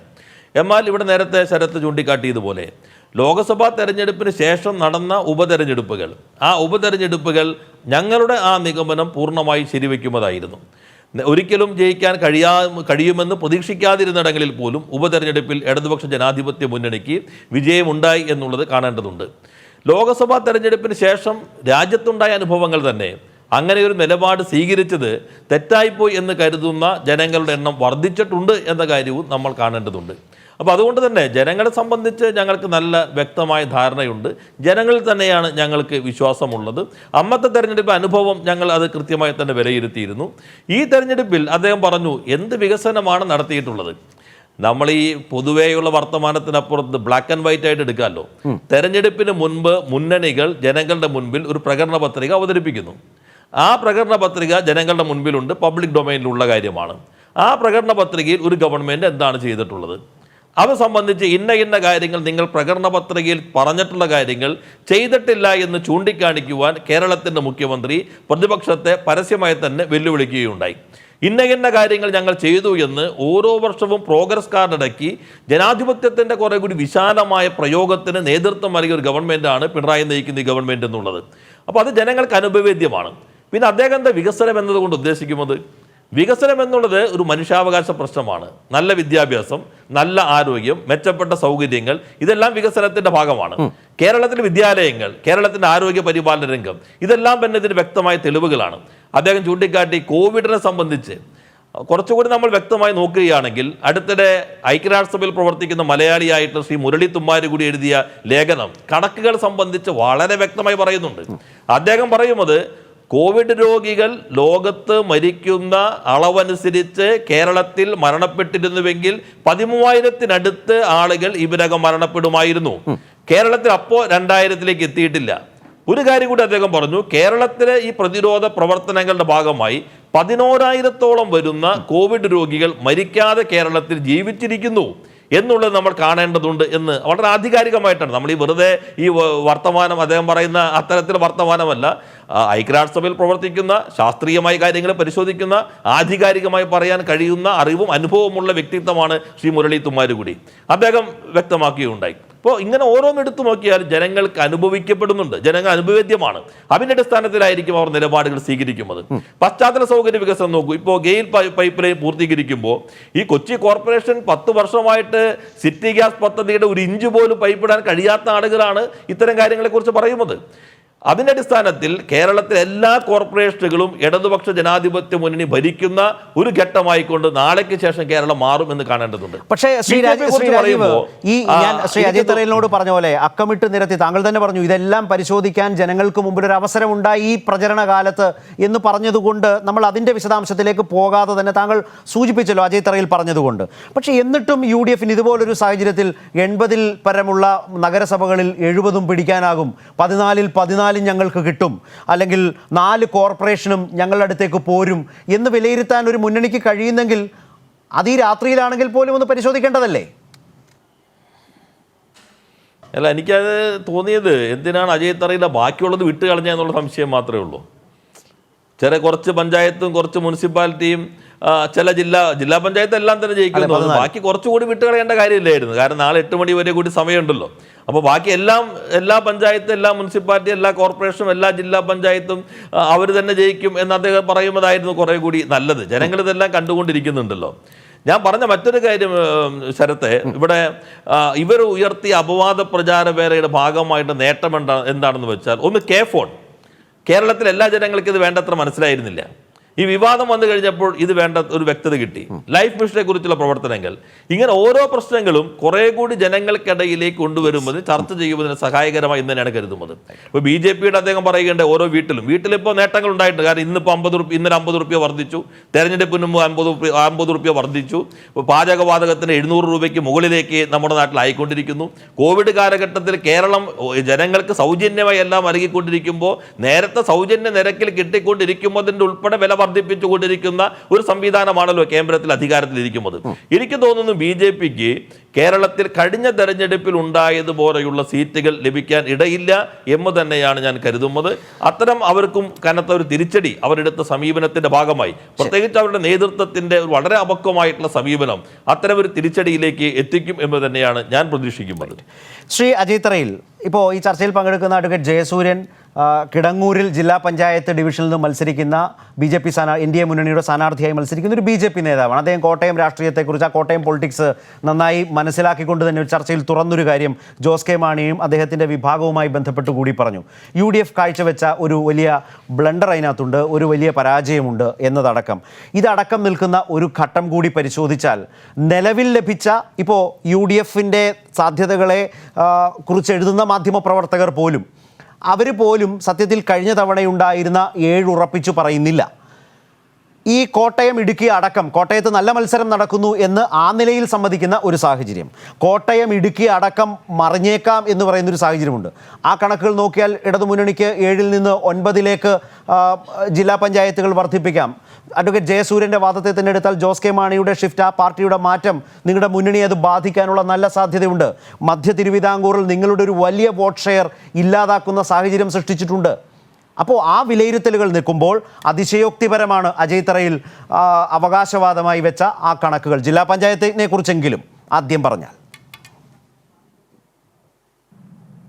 ശരത്തെ, ഇപ്പോ ഈ ഒന്നും കൂട്ടിയാൽ 2 എന്ന് പറയുന്ന അരിത്തമെറ്റിക് ഉണ്ടല്ലോ, അത് ഇലക്ഷൻ കാലത്ത് നിങ്ങൾ പ്രായോഗിക്കരുത്. അതാണല്ലോ നിങ്ങൾക്ക് പറ്റിയ അബദ്ധം. കേരളത്തിലെ LDFിന് പറ്റിയ അബദ്ധം എന്താ? ജോസ് കെ മാണിയും LJD കൂടെ വരുമ്പോ, LJD ജനതാ പാർട്ടി കൂടെ വരുമ്പോ ആ വോട്ട് കൂട്ടി ഇവർക്ക് വലിയ, കാരണം ഒന്നിലേക്ക് ക്ഷയിച്ചു കൊണ്ടിരിക്കുന്ന ഒരു പാർട്ടി, അവസാന ഘട്ടത്തിലേക്ക് പോകുന്ന ഒരു പാർട്ടി, മുങ്ങി ചാകാൻ നിൽക്കുന്ന ഒരാൾ ഒരു വൈക്കോൽ തുരുമ്പ് കിട്ടിയാലും കയറി പിടിക്കും എന്ന് പറഞ്ഞ പോലെ കയറി രക്ഷപ്പെടാൻ ശ്രമിച്ചു എന്നതിനപ്പുറത്തേക്ക് കോട്ടയം ജില്ലയെ കുറിച്ച് ജയസൂര്യന്റെ നാടാണെങ്കിൽ പോലും കോട്ടയം ജില്ലയിൽ നന്നായി രാഷ്ട്രീയപ്രവർത്തനം നടത്തുകയും അവിടെ മത്സരിക്കുകയും ചെയ്ത ഒരാളെന്ന് ഞാൻ പറയട്ടെ. ജോസ് കെ മാണി എന്ന് പറയുന്ന രാഷ്ട്രീയ നേതാവിന്റെ ഏറ്റവും വലിയൊരു പതനമാണ് നമുക്ക് കാണാൻ പോകുന്നത്. ഇടുക്കിയിൽ ഇല്ല മാണി, കേരള കോൺഗ്രസ് അല്ല, ജോസഫ് ഗ്രൂപ്പിനാണ് ഇടുക്കിയിലുള്ള അവിടെ ഏറ്റവും വലിയ ശക്തി എന്ന് പറയുന്നത്. അപ്പൊ അതുകൊണ്ട് ആ ഒരു വിഷയത്തെ കുറിച്ച് വളരെ വ്യക്തമായി ഇടുക്കിയും കോട്ടയം ഒക്കെ UDF തൂത്തുവാരിക്കാൻ. ഞാൻ പറഞ്ഞത് രാജീവിനോട് ഞാനൊരു കാര്യം ലളിതമായി ചോദിച്ചു. രാജീവ് നന്നായി പഠിക്കുകയും എല്ലാ കാര്യവും മനസ്സിലാക്കുകയും ചെയ്തിട്ടാണ്. ഈ ഗവൺമെന്റ് വന്നതിന് ശേഷം നിങ്ങൾ തുടങ്ങി വെച്ച് നിങ്ങൾ അവസാനിപ്പിച്ച ഒരു വികസനത്തെ കുറിച്ച് പറയാമോ എന്ന് ചോദിച്ചപ്പോൾ അദ്ദേഹം പറഞ്ഞത് ഗെയിൽ പൈപ്പ് ലൈനെ കുറിച്ചാണ്. ഗെയിൽ പൈപ്പ് ലൈനും നിങ്ങൾക്കും എന്താ കാര്യമുള്ളത്? പൊന്നൊരുക്കിനടുത്ത് പൂച്ചക്കെന്ത് കാര്യം എന്ന് പറയുന്ന പോലെ ഗെയിൽ പൈപ്പ് ലൈൻ കേന്ദ്ര ഗവൺമെന്റിന്റെ പദ്ധതി, മൻമോഹൻ സിംഗിന്റെ കാലത്ത് തീരുമാനിച്ച പദ്ധതിയാണ്. അതിന് രാജീവ് അടക്കമുള്ളവർ ആ പദ്ധതിക്കെതിരെ, എന്റെ ഓർമ്മ ശരിയാണെങ്കിൽ, സമരം ചെയ്യുകയും ഞങ്ങളുടെ നെഞ്ചിൽ ചവിട്ടി മാത്രമേ ഇവിടെ പൈപ്പ് ലൈൻ ഇടാൻ പറ്റുകയുള്ളൂ എന്ന് പറഞ്ഞ് പ്രതിഷേധിച്ചവരുമാണ് നിങ്ങൾ. നിങ്ങളൊക്കെ ഇപ്പോൾ ഗെയിൽ പൈപ്പ് ലൈനിന്റെ വാർത്താക്കളായത് എങ്ങനെയാണ്? നാഷണൽ ഹൈവേ പദ്ധതിയെ കുറിച്ച് നിങ്ങൾ ഗെയിലിന്റെ യാഥാർത്ഥ്യം അതൊന്നുമല്ല ശ്രീ അജയ് തറയിൽ. ആ ചർച്ചയ്ക്ക് ഞാനുമില്ല, അതല്ല നമ്മുടെ മുമ്പിലെ വിഷയം. ഇതൊന്നുമല്ല കേരളത്തിൽ ഗെയിലിന്റെ കാര്യത്തിൽ നടന്നത്. പറയാതെ പോകുന്നത് ശരിയല്ല എന്നുള്ളത് കൊണ്ടാണ്. ഭൂമി പോലും ഏറ്റെടുക്കാൻ കഴിയാതെ ഉപേക്ഷിച്ച് ഗെയിൽ ഈ നാട് വിട്ടു പോയതാണ്. ഇതൊക്കെ മനസ്സിലാക്കാതെ, ഇത് മനസ്സിലാക്കാത്തയാളല്ല താങ്കൾ. നിങ്ങൾ ഇവിടെ പുതുതായി എന്താരംഭിച്ചു? ഇവിടെ കുറെ പാലങ്ങൾ, റോഡുകൾ ഉണ്ടാക്കിയിട്ടുണ്ട്, പാലങ്ങളുണ്ട്. അതെല്ലാം പഴയ അവസ്ഥ തുറന്നു എന്നതിനപ്പുറത്തേക്ക് ഹൈടെക് ആക്കുക, സ്കൂളുകളെ ഹൈടെക് ആക്കുക. ഉമ്മൻചാണ്ടിയുടെ കാലത്ത് ഹൈടെക് ആക്കി. അന്നുണ്ടായിരുന്ന പദ്ധതി കുറച്ചുകൂടി തന്നു. കാരണം ഇപ്പോൾ കാലം മാറിക്കൊണ്ടിരിക്കുന്നു, ഡിജിറ്റലൈസ് ചെയ്തിരിക്കുന്നു. ഇപ്പോൾ ലോകം വളരെയേറെ സ്പീഡിൽ മാറുന്നതനുസരിച്ച് കുറെ ഡിജിറ്റലൈസേഷൻ വന്നു എന്നതിനകത്ത് LDF ഗവൺമെന്റിന്റേതായ ഫ്ലാഗ്ഷിപ്പ് പ്രോജക്ട് ശ്രീ അജയ് തറയിൽ, ആ മാറ്റത്തിന് അങ്ങനെയാണെങ്കിൽ ഈ സർക്കാർ ചുക്കാൻ പിടിച്ചു എന്നാണ് താങ്കൾ തന്നെ സാന്ദർഭികമായി സമ്മതിക്കുന്നത്. കാലത്തിന് മാറ്റം, വേഗത, ഇത് കേരളത്തിൽ പ്രതിഫലിക്കുന്നുവെങ്കിൽ ആ കാലത്ത് ഭരിച്ചൊരു സർക്കാരിന് അതിലൊരു സ്റ്റേക്ക് ഇല്ലേ? അത് ജനങ്ങൾക്ക് മുമ്പിലേക്ക് വന്നിട്ടുണ്ടാവില്ലേ? സ്കൂളുകളിലെയും ആശുപത്രികളെയും മാറ്റം എന്ന് പറയുന്നത് ഉമ്മൻചാണ്ടിയുടെ കാലത്ത് തുടങ്ങിയ മാറ്റമാണ്. ശരി. അന്ന് അവിടെ ആശുപത്രി ചികിത്സിക്കാൻ കാരുണ്യ ബെനിഫിറ്റ് ഫണ്ട് എന്ന് പറഞ്ഞുകൊണ്ട് കോടാനുകോടി രൂപ കൊടുത്തിരുന്നത് ഒരു പൈസ പോലും ഈ ഗവൺമെന്റ് ആർക്ക് സഹായം കൊടുക്കുന്നില്ല. ഇൻഷുറൻസ് ഇല്ല. ഇൻഷുറൻസ് ശരി പറയല്ലേ ശരത്തെ? ഞാൻ പറഞ്ഞു തീർക്കട്ടെ. എനിക്ക് കുറച്ചുകൂടി ഈ ഗവൺമെന്റിന്റേതായ ഇനി ശ്രീ അജയ് തറയിൽ ഇതൊന്നും കേട്ടുകൊണ്ട് ഇനി ആർക്കും നാളെ പോയി വോട്ട് ചെയ്യാൻ പറ്റില്ല. അത് കഴിഞ്ഞുപോയി. അല്ല, കിറ്റ് കൊടുത്തു എന്നല്ലാതെ ശ്രീ അജയ് തറയിൽ, താങ്കൾ എത്ര ഇനി വാദിച്ചാലും നാളെ ഒരാൾക്ക് പോലും പോയി ഈ സർക്കാരിനെതിരെ വോട്ട് ചെയ്യാൻ ഒരു അവസരമില്ല. ഞാൻ എത്ര ആലോചിച്ചിട്ടും ഈ 4 കോർപ്പറേഷൻ എങ്ങനെയാണെന്ന് മനസ്സിലാവുന്നില്ല. ശ്രീ അജയ് തറയിൽ, താങ്കളുടെ അക്കൗണ്ടിൽപ്പെടുത്തിയ കോൺഗ്രസിന്റെ UDFന്റെയും അക്കൗണ്ടിൽപ്പെടുത്തിയ ജില്ലാ പഞ്ചായത്തിനെ കുറിച്ച് സംസാരിച്ചു. ഏതാണ് ഈ 4 കോർപ്പറേഷൻ? തിരുവനന്തപുരത്തെക്കുറിച്ച് സ്വപ്നത്തിൽ പോലും ഒരു പ്രതീക്ഷ കോൺഗ്രസ് വെച്ച് പുലർത്തുന്നുണ്ടോ? UDF വെച്ച് പുലർത്തുന്നുണ്ടോ? കൊല്ലം, രാജീവിന് തർക്കത്തിന് ഞാൻ ഇട്ടു തരാം. രാജീവ് വോട്ട് ചെയ്തിട്ട് ഇറങ്ങി വന്നപ്പോൾ പറഞ്ഞത് ഇത്തവണ കൊച്ചി കോർപ്പറേഷൻ ഇടതുമുന്നണി ഭരിക്കുമെന്നാണ് പറഞ്ഞത്, ഞാൻ ഓർക്കുന്നു. ആ ആത്മവിശ്വാസത്തോടുകൂടി ഒരുപാട് ആക്ഷേപങ്ങൾ നേരിട്ടൊരു കോർപ്പറേഷൻ. കോഴിക്കോടിൻ്റെ സ്ഥിതിയിൽ നിങ്ങൾക്ക് വലിയ പ്രതീക്ഷയുണ്ടോ? എങ്ങനെയാണ് ഈ 4? അല്ല ശരത്തെ, ഈ ഏതെല്ലാമാണ് എന്നതിനെ കുറിച്ചൊക്കെ നാളെ നമുക്കൊരു 12 മണിക്കൂർ അല്ല ഒരു കണക്ക് അവതരിപ്പിക്കാൻ പറ്റണ്ടേ? എവിടെങ്കിലും ഈ കണക്കൊന്ന് ഒത്തുവരണ്ടേ? ഞാൻ പറയുന്നത് പൊതുവായ കുറെ കാര്യം. ശരി, ഈ ഗവൺമെന്റിലെ ജനങ്ങൾക്ക് വിശ്വാസമില്ല, വർത്തമാനം മാത്രമേ ഉള്ളൂ. വികസനം എന്ന് എഴുതി കാണിച്ചാൽ വികസനമായില്ല, പുലി എന്ന് എഴുതി കാണിച്ചാൽ പുലി വരില്ല. അതുകൊണ്ട് വികസനം എന്ന് പറയുന്നത് മനുഷ്യന് കാണാവുന്നതാണ്. വീടുകളിൽ വികസനം ഉണ്ടായി എന്ന് പറയുന്നത്, വീടുകളിൽ വികസനം ഉണ്ടായി. ഞാൻ ചോദിക്കട്ടെ, ഈ രാജ്യത്ത് എത്രയോ ചെറുപ്പക്കാർ PSC പരീക്ഷ എഴുതിയിട്ട് അവർക്ക് ജോലിയില്ലാതെ വേറെ ബ്ലാക്ക് ഡോറ് നൽകി എന്ന് പറഞ്ഞുകൊണ്ട് ചെറുപ്പക്കാർ മുഴുവൻ ഈ ഗവൺമെന്റിനെതിരാണ്. ചെറുപ്പക്കാർ മുഴുവൻ എതിരാണ്, വിശ്വാസികൾ മുഴുവൻ എതിരാണ്. ശബരിമല പ്രശ്നം ഇപ്പോഴും അവശേഷിക്കുന്നില്ല. അതായത് താങ്കൾ പറഞ്ഞു വരുന്ന വാദത്തെ നമ്മുടെ ഈ മണിക്കൂറിലെ അസസ്മെന്റുമായി എനിക്ക് എവിടെങ്കിലും ഒന്ന് ബന്ധിപ്പിക്കണമല്ലോ. അത് കഴിയാതെ പോകുന്നതുകൊണ്ടാണ് ഞാൻ ഈ ചോദിക്കുന്നത്. ഈ ആളുകൾ, സമസ്ത ജനവിഭാഗവും ഈ സർക്കാരിനെതിരാണ് എന്നിടത്താണോ ഇടതുമുന്നണിക്ക് നല്ല സ്വാധീനമുണ്ട് എന്ന് അവർ വിലയിരുത്തുകയും പൊതുവിൽ നമ്മളൊക്കെ ധരിക്കുന്ന കോർപ്പറേഷനുകൾ പോലും ഇത്തവണ UDF-ലേക്ക് വരും എന്ന് നിങ്ങൾ കണക്ക് കൂട്ടുന്നത്? ആ കാര്യങ്ങളിലേക്കൊന്നും ഞങ്ങള് ശരത്തെ, മുല്ലപ്പള്ളി രാമചന്ദ്രൻ ഇത്തവണ 2020 എന്ന് പറഞ്ഞപ്പോൾ പരിഹസിച്ചില്ല നിങ്ങൾ? 2020 എന്ന് പറഞ്ഞപ്പോൾ അതിനെ എതിരായി മുഖ്യമന്ത്രിയുടെയും പാർട്ടി സെക്രട്ടറി കോടിയേരിയുടെയും അതുപോലെ എന്തെല്ലാം പറഞ്ഞു നിങ്ങൾ. ശരി, ഞാൻ പറയട്ടെ, കേന്ദ്രത്തിൽ BJP-യെ താഴെ ഇറക്കണമെങ്കിൽ മാർക്സിസ്റ്റ് പാർട്ടിക്ക് വോട്ട് ചെയ്താൽ നടക്കുമായിരുന്നില്ലേ? ഇടതുപക്ഷ മുന്നണിക്ക് ജനം വോട്ട് ചെയ്തിരുന്നുവെങ്കിലും BJP-യെ തറക്കാമല്ലോ. ഈ രാജ്യത്തെ ജനങ്ങൾ മുഴുവനും കമ്മ്യൂണിസ്റ്റ് LDF-ന്റെ ചിന്തകളോട് LDF ഗവൺമെന്റിന്റെ പിന്നിലാണ് നിൽക്കുന്നതെങ്കിൽ, ഞാൻ പറയട്ടെ, നരേന്ദ്രമോദിയെ തോൽപ്പിക്കുകയാണ് ഈ രാജ്യത്തെ ജനങ്ങളുടെ. ഈ തെരഞ്ഞെടുപ്പ് ഏതായാലും അതിനുവേണ്ടിയല്ലോ. ഞാൻ അജയ് തറയിലേക്ക് മടങ്ങി വരാം. ശ്രീ അജയ് തറയിൽ ഞാൻ മടങ്ങി വരാം. ശ്രീ ജയസൂര്യൻ, താങ്കൾ കോട്ടയം രാഷ്ട്രീയത്തെക്കുറിച്ച് പറഞ്ഞതൊന്നും അദ്ദേഹത്തോട് മത്സരിച്ചയാളാണ്, ശരിയാണ്. അദ്ദേഹം കോട്ടയം രാഷ്ട്രീയം അറിയാം. അതുകൊണ്ട് മധ്യ തിരുവിതാംകൂറിലെ അവരുടെ UDF-ന്റെ സ്വാധീനത്തിന് ഒരു കോട്ടവും അത് വരുത്തില്ല എന്ന് അദ്ദേഹം ആവർത്തിച്ച് പറഞ്ഞൊരു സാഹചര്യമുണ്ട്. നേരത്തെ ശ്രീ രാജീവ് പറഞ്ഞതുപോലെ സത്യത്തിൽ നിങ്ങൾക്ക് സംഭവിക്കാൻ പോകുന്നത് 2015 കഴിഞ്ഞ തെരഞ്ഞെടുപ്പിൽ ഉണ്ടായിരുന്നതിനേക്കാൾ പിന്നിലേക്ക് പോകുന്ന സാഹചര്യമുണ്ട്. ഇപ്പോൾ 2019 ലോക്സഭാ തെരഞ്ഞെടുപ്പിൽ വലിയ പ്രതീക്ഷകളുണ്ടായിരുന്ന പാർട്ടിയും മുന്നണിയുമാണ് നിങ്ങളുടേത്. നിങ്ങൾക്കത് വിജയമാക്കി മാറ്റാൻ കഴിഞ്ഞിട്ടില്ല. അതേ പ്രശ്നം ഈ തെരഞ്ഞെടുപ്പിലും നിങ്ങൾക്കുണ്ടാകും. നിങ്ങളാകട്ടെ കേന്ദ്ര നേതൃത്വത്തിലേക്ക് കൊടുത്തിരിക്കുന്നത് 8000 വാർഡുകൾ, 200ഓളം പഞ്ചായത്തുകൾ, 2 കോർപ്പറേഷനുകൾ. ആ 2 കോർപ്പറേഷൻ എന്ന് പറയുമ്പോൾ തിരുവനന്തപുരം, തൃശ്ശൂർ അടക്കം നിങ്ങൾ അക്കൗണ്ടിൽ പെടുത്തിയിരിക്കുകയാണ്. സത്യത്തിൽ കേന്ദ്ര നേതൃത്വത്തിന് അതിലേതെങ്കിലും തരത്തിലുള്ള വിശ്വാസമുണ്ടോ? ഹൈദരാബാദ് കോർപ്പറേഷൻ തെരഞ്ഞെടുപ്പിന് പോയ അമിത്ഷാ, തമിഴ്നാട്ടിൽ പ്രചരണത്തിനും മറ്റും അല്ലെങ്കിൽ സന്ദർശനം നടത്തിയ അമിത്ഷാ, ദേശീയ നേതാക്കൾ ആരും കേരളത്തിലേക്ക് വരിക പോലും ചെയ്തിട്ടില്ല. ഒരു ശോഭാ സുരേന്ദ്രനെ പോലെയുള്ള നേതാക്കൾ വിട്ടുനിൽക്കുന്നു. അപ്പോൾ നിങ്ങൾ പ്രൊജക്റ്റ് ചെയ്തിരിക്കുന്ന നേട്ടം നേടിയില്ല എങ്കിൽ നിലവിലെ നേതൃത്വത്തിന് പോലും നിലനിൽപ്പ് അപകടത്തിലാകുന്ന നിർണായകമായൊരു രാഷ്ട്രീയ സന്ധിയിലാണ് കേരളത്തിലെ BJP.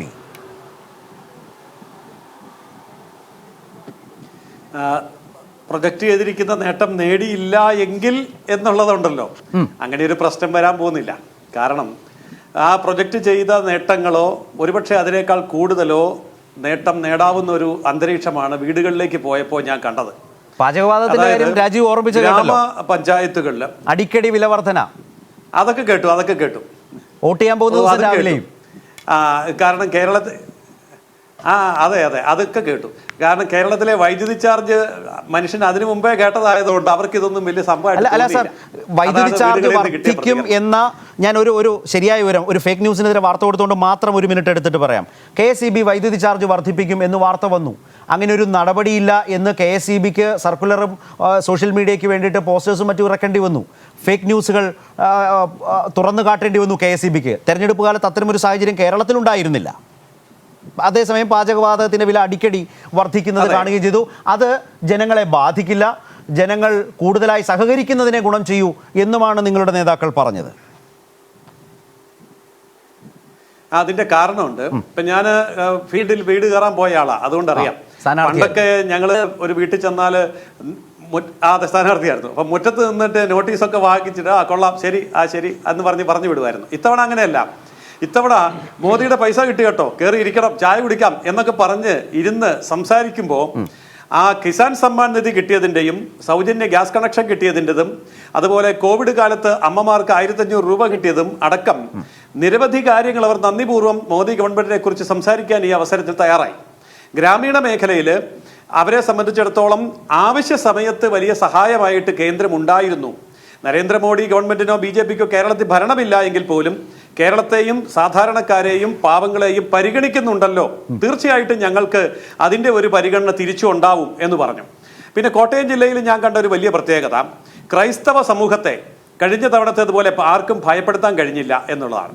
അതുകൊണ്ട് ക്രൈസ്തവ സമൂഹത്തിൽ നിന്ന് ചെറിയൊരു വിഭാഗം, വലുതല്ല എങ്കിൽ പോലും ചെറിയ തരത്തിലുള്ള ഒരു വോട്ടിന്റെ ഷിഫ്റ്റ് BJPയിലേക്ക് വന്നിട്ടുണ്ട്.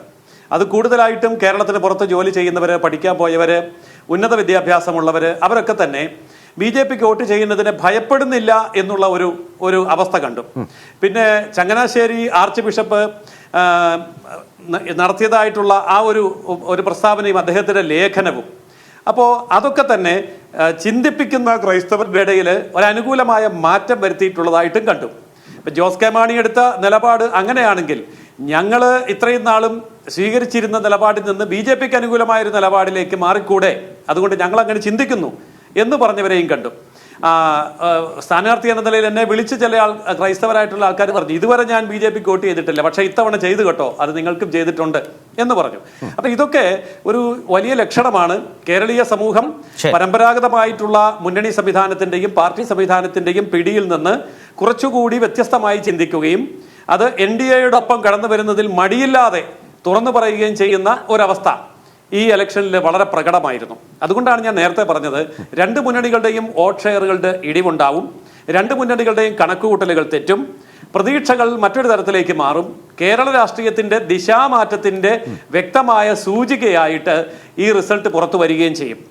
അത് ഗ്രാമതലങ്ങളിൽ നിന്ന് ഉയർന്ന തലങ്ങളിലേക്ക് ദേശീയ ജനാധിപത്യ സഖ്യം ശക്തി പ്രാപിക്കുന്നു എന്നുള്ളതിൻ്റെയും കൂടി സൂചനയായിട്ട് വരും. അതിന്റെ കാരണം കേന്ദ്ര ഗവൺമെന്റ് എടുത്ത നിലപാടുകൾ, പറഞ്ഞ കാര്യങ്ങൾ ചെയ്തു, പ്രതിജ്ഞാബദ്ധമായിട്ട് നിന്നു. അപ്പൊ പറഞ്ഞ കാര്യം ചെയ്യുമെന്നുള്ളതും കേരളത്തെ അവഗണിച്ചിട്ടില്ല എന്നുള്ളതും, അതായത് ഹൈവേകളുടെ വികസനം, റോഡുകളുടെ വികസനം, നഗരങ്ങളുടെ വികസനം. താങ്കൾ പറഞ്ഞൊരു വളരെ പ്രധാന പറഞ്ഞ കാര്യങ്ങൾ ചെയ്തു. അങ്ങനെയാണെങ്കിൽ കേരളത്തിന്റെ നിയമസഭയിലേക്കോ ലോക്സഭയിലേക്കോ അല്ല ഈ തെരഞ്ഞെടുപ്പ്, തദ്ദേശ തെരഞ്ഞെടുപ്പിലേക്കാണ്. അവർക്ക് കൺമുമ്പിൽ നിൽക്കുന്ന ഒരു സംസ്ഥാന സർക്കാർ പറഞ്ഞ കാര്യങ്ങൾ ചെയ്തു എന്നത് ബോധ്യപ്പെടുമ്പോൾ അതിനല്ലേ അവരുടെ ഒരു ആദ്യ പരിഗണന ഉണ്ടാവും. ഈ നാട് മുഴുവൻ കോവിഡ് ഉണ്ട്, പക്ഷേ ഈ ഭക്ഷ്യക്കിറ്റുള്ളത് ഈ സംസ്ഥാനത്ത് മാത്രമാണ്. സൗജന്യമായിട്ട് കോവിഡ് ചികിത്സ എന്ന് പറയുന്ന തരത്തിലേക്കുള്ള അതിൻ്റെ മാനദണ്ഡങ്ങൾ എല്ലാം ഒരു പട്ടിണി കിടക്കാതെ നോക്കിയ ഒരു കാലം, ക്ഷേമ പെൻഷൻ. അപ്പോൾ പറഞ്ഞതെല്ലാം ചെയ്തു എന്ന് പറയുന്നതിൻ്റെ ആദ്യ പരിഗണന അങ്ങനെയാണെങ്കിൽ കേന്ദ്ര സർക്കാരിനാണോ കിട്ടുക, സംസ്ഥാന സർക്കാരിനാണോ കിട്ടുക തദ്ദേശ തെരഞ്ഞെടുപ്പിൽ? അത് തീർച്ചയായിട്ടും കേന്ദ്ര സർക്കാരിന് കിട്ടും. കാരണം കേരള സർക്കാർ കൊടുത്ത ഭക്ഷ്യക്കിറ്റിന്റെ 6 ഇരട്ടിയാണ് സേവാഭാരതി കൊടുത്തത്. സേവാഭാരതി മാത്രമല്ല, എല്ലാവരും കൊടുത്തു. അങ്ങനെ വെച്ച് നോക്കുമ്പോൾ കേരള സർക്കാർ കൊടുത്ത കിറ്റ് എന്ന് പറയുന്നത് ആകെ വിതരണം ചെയ്യപ്പെട്ടതിന്റെ ചെറിയൊരു ശതമാനം മാത്രമേ വരുന്നുള്ളൂ. അതുകൊണ്ട് തന്നെ അത് ഗവൺമെന്റിന്റെ മാത്രം ഒരു സഹായമായിട്ട് ജനങ്ങൾ പരിഗണിക്കാൻ പോകുന്നില്ല, പരിഗണിച്ചിട്ടുമില്ല എന്നാണ് കാണാൻ കഴിയുന്നത്.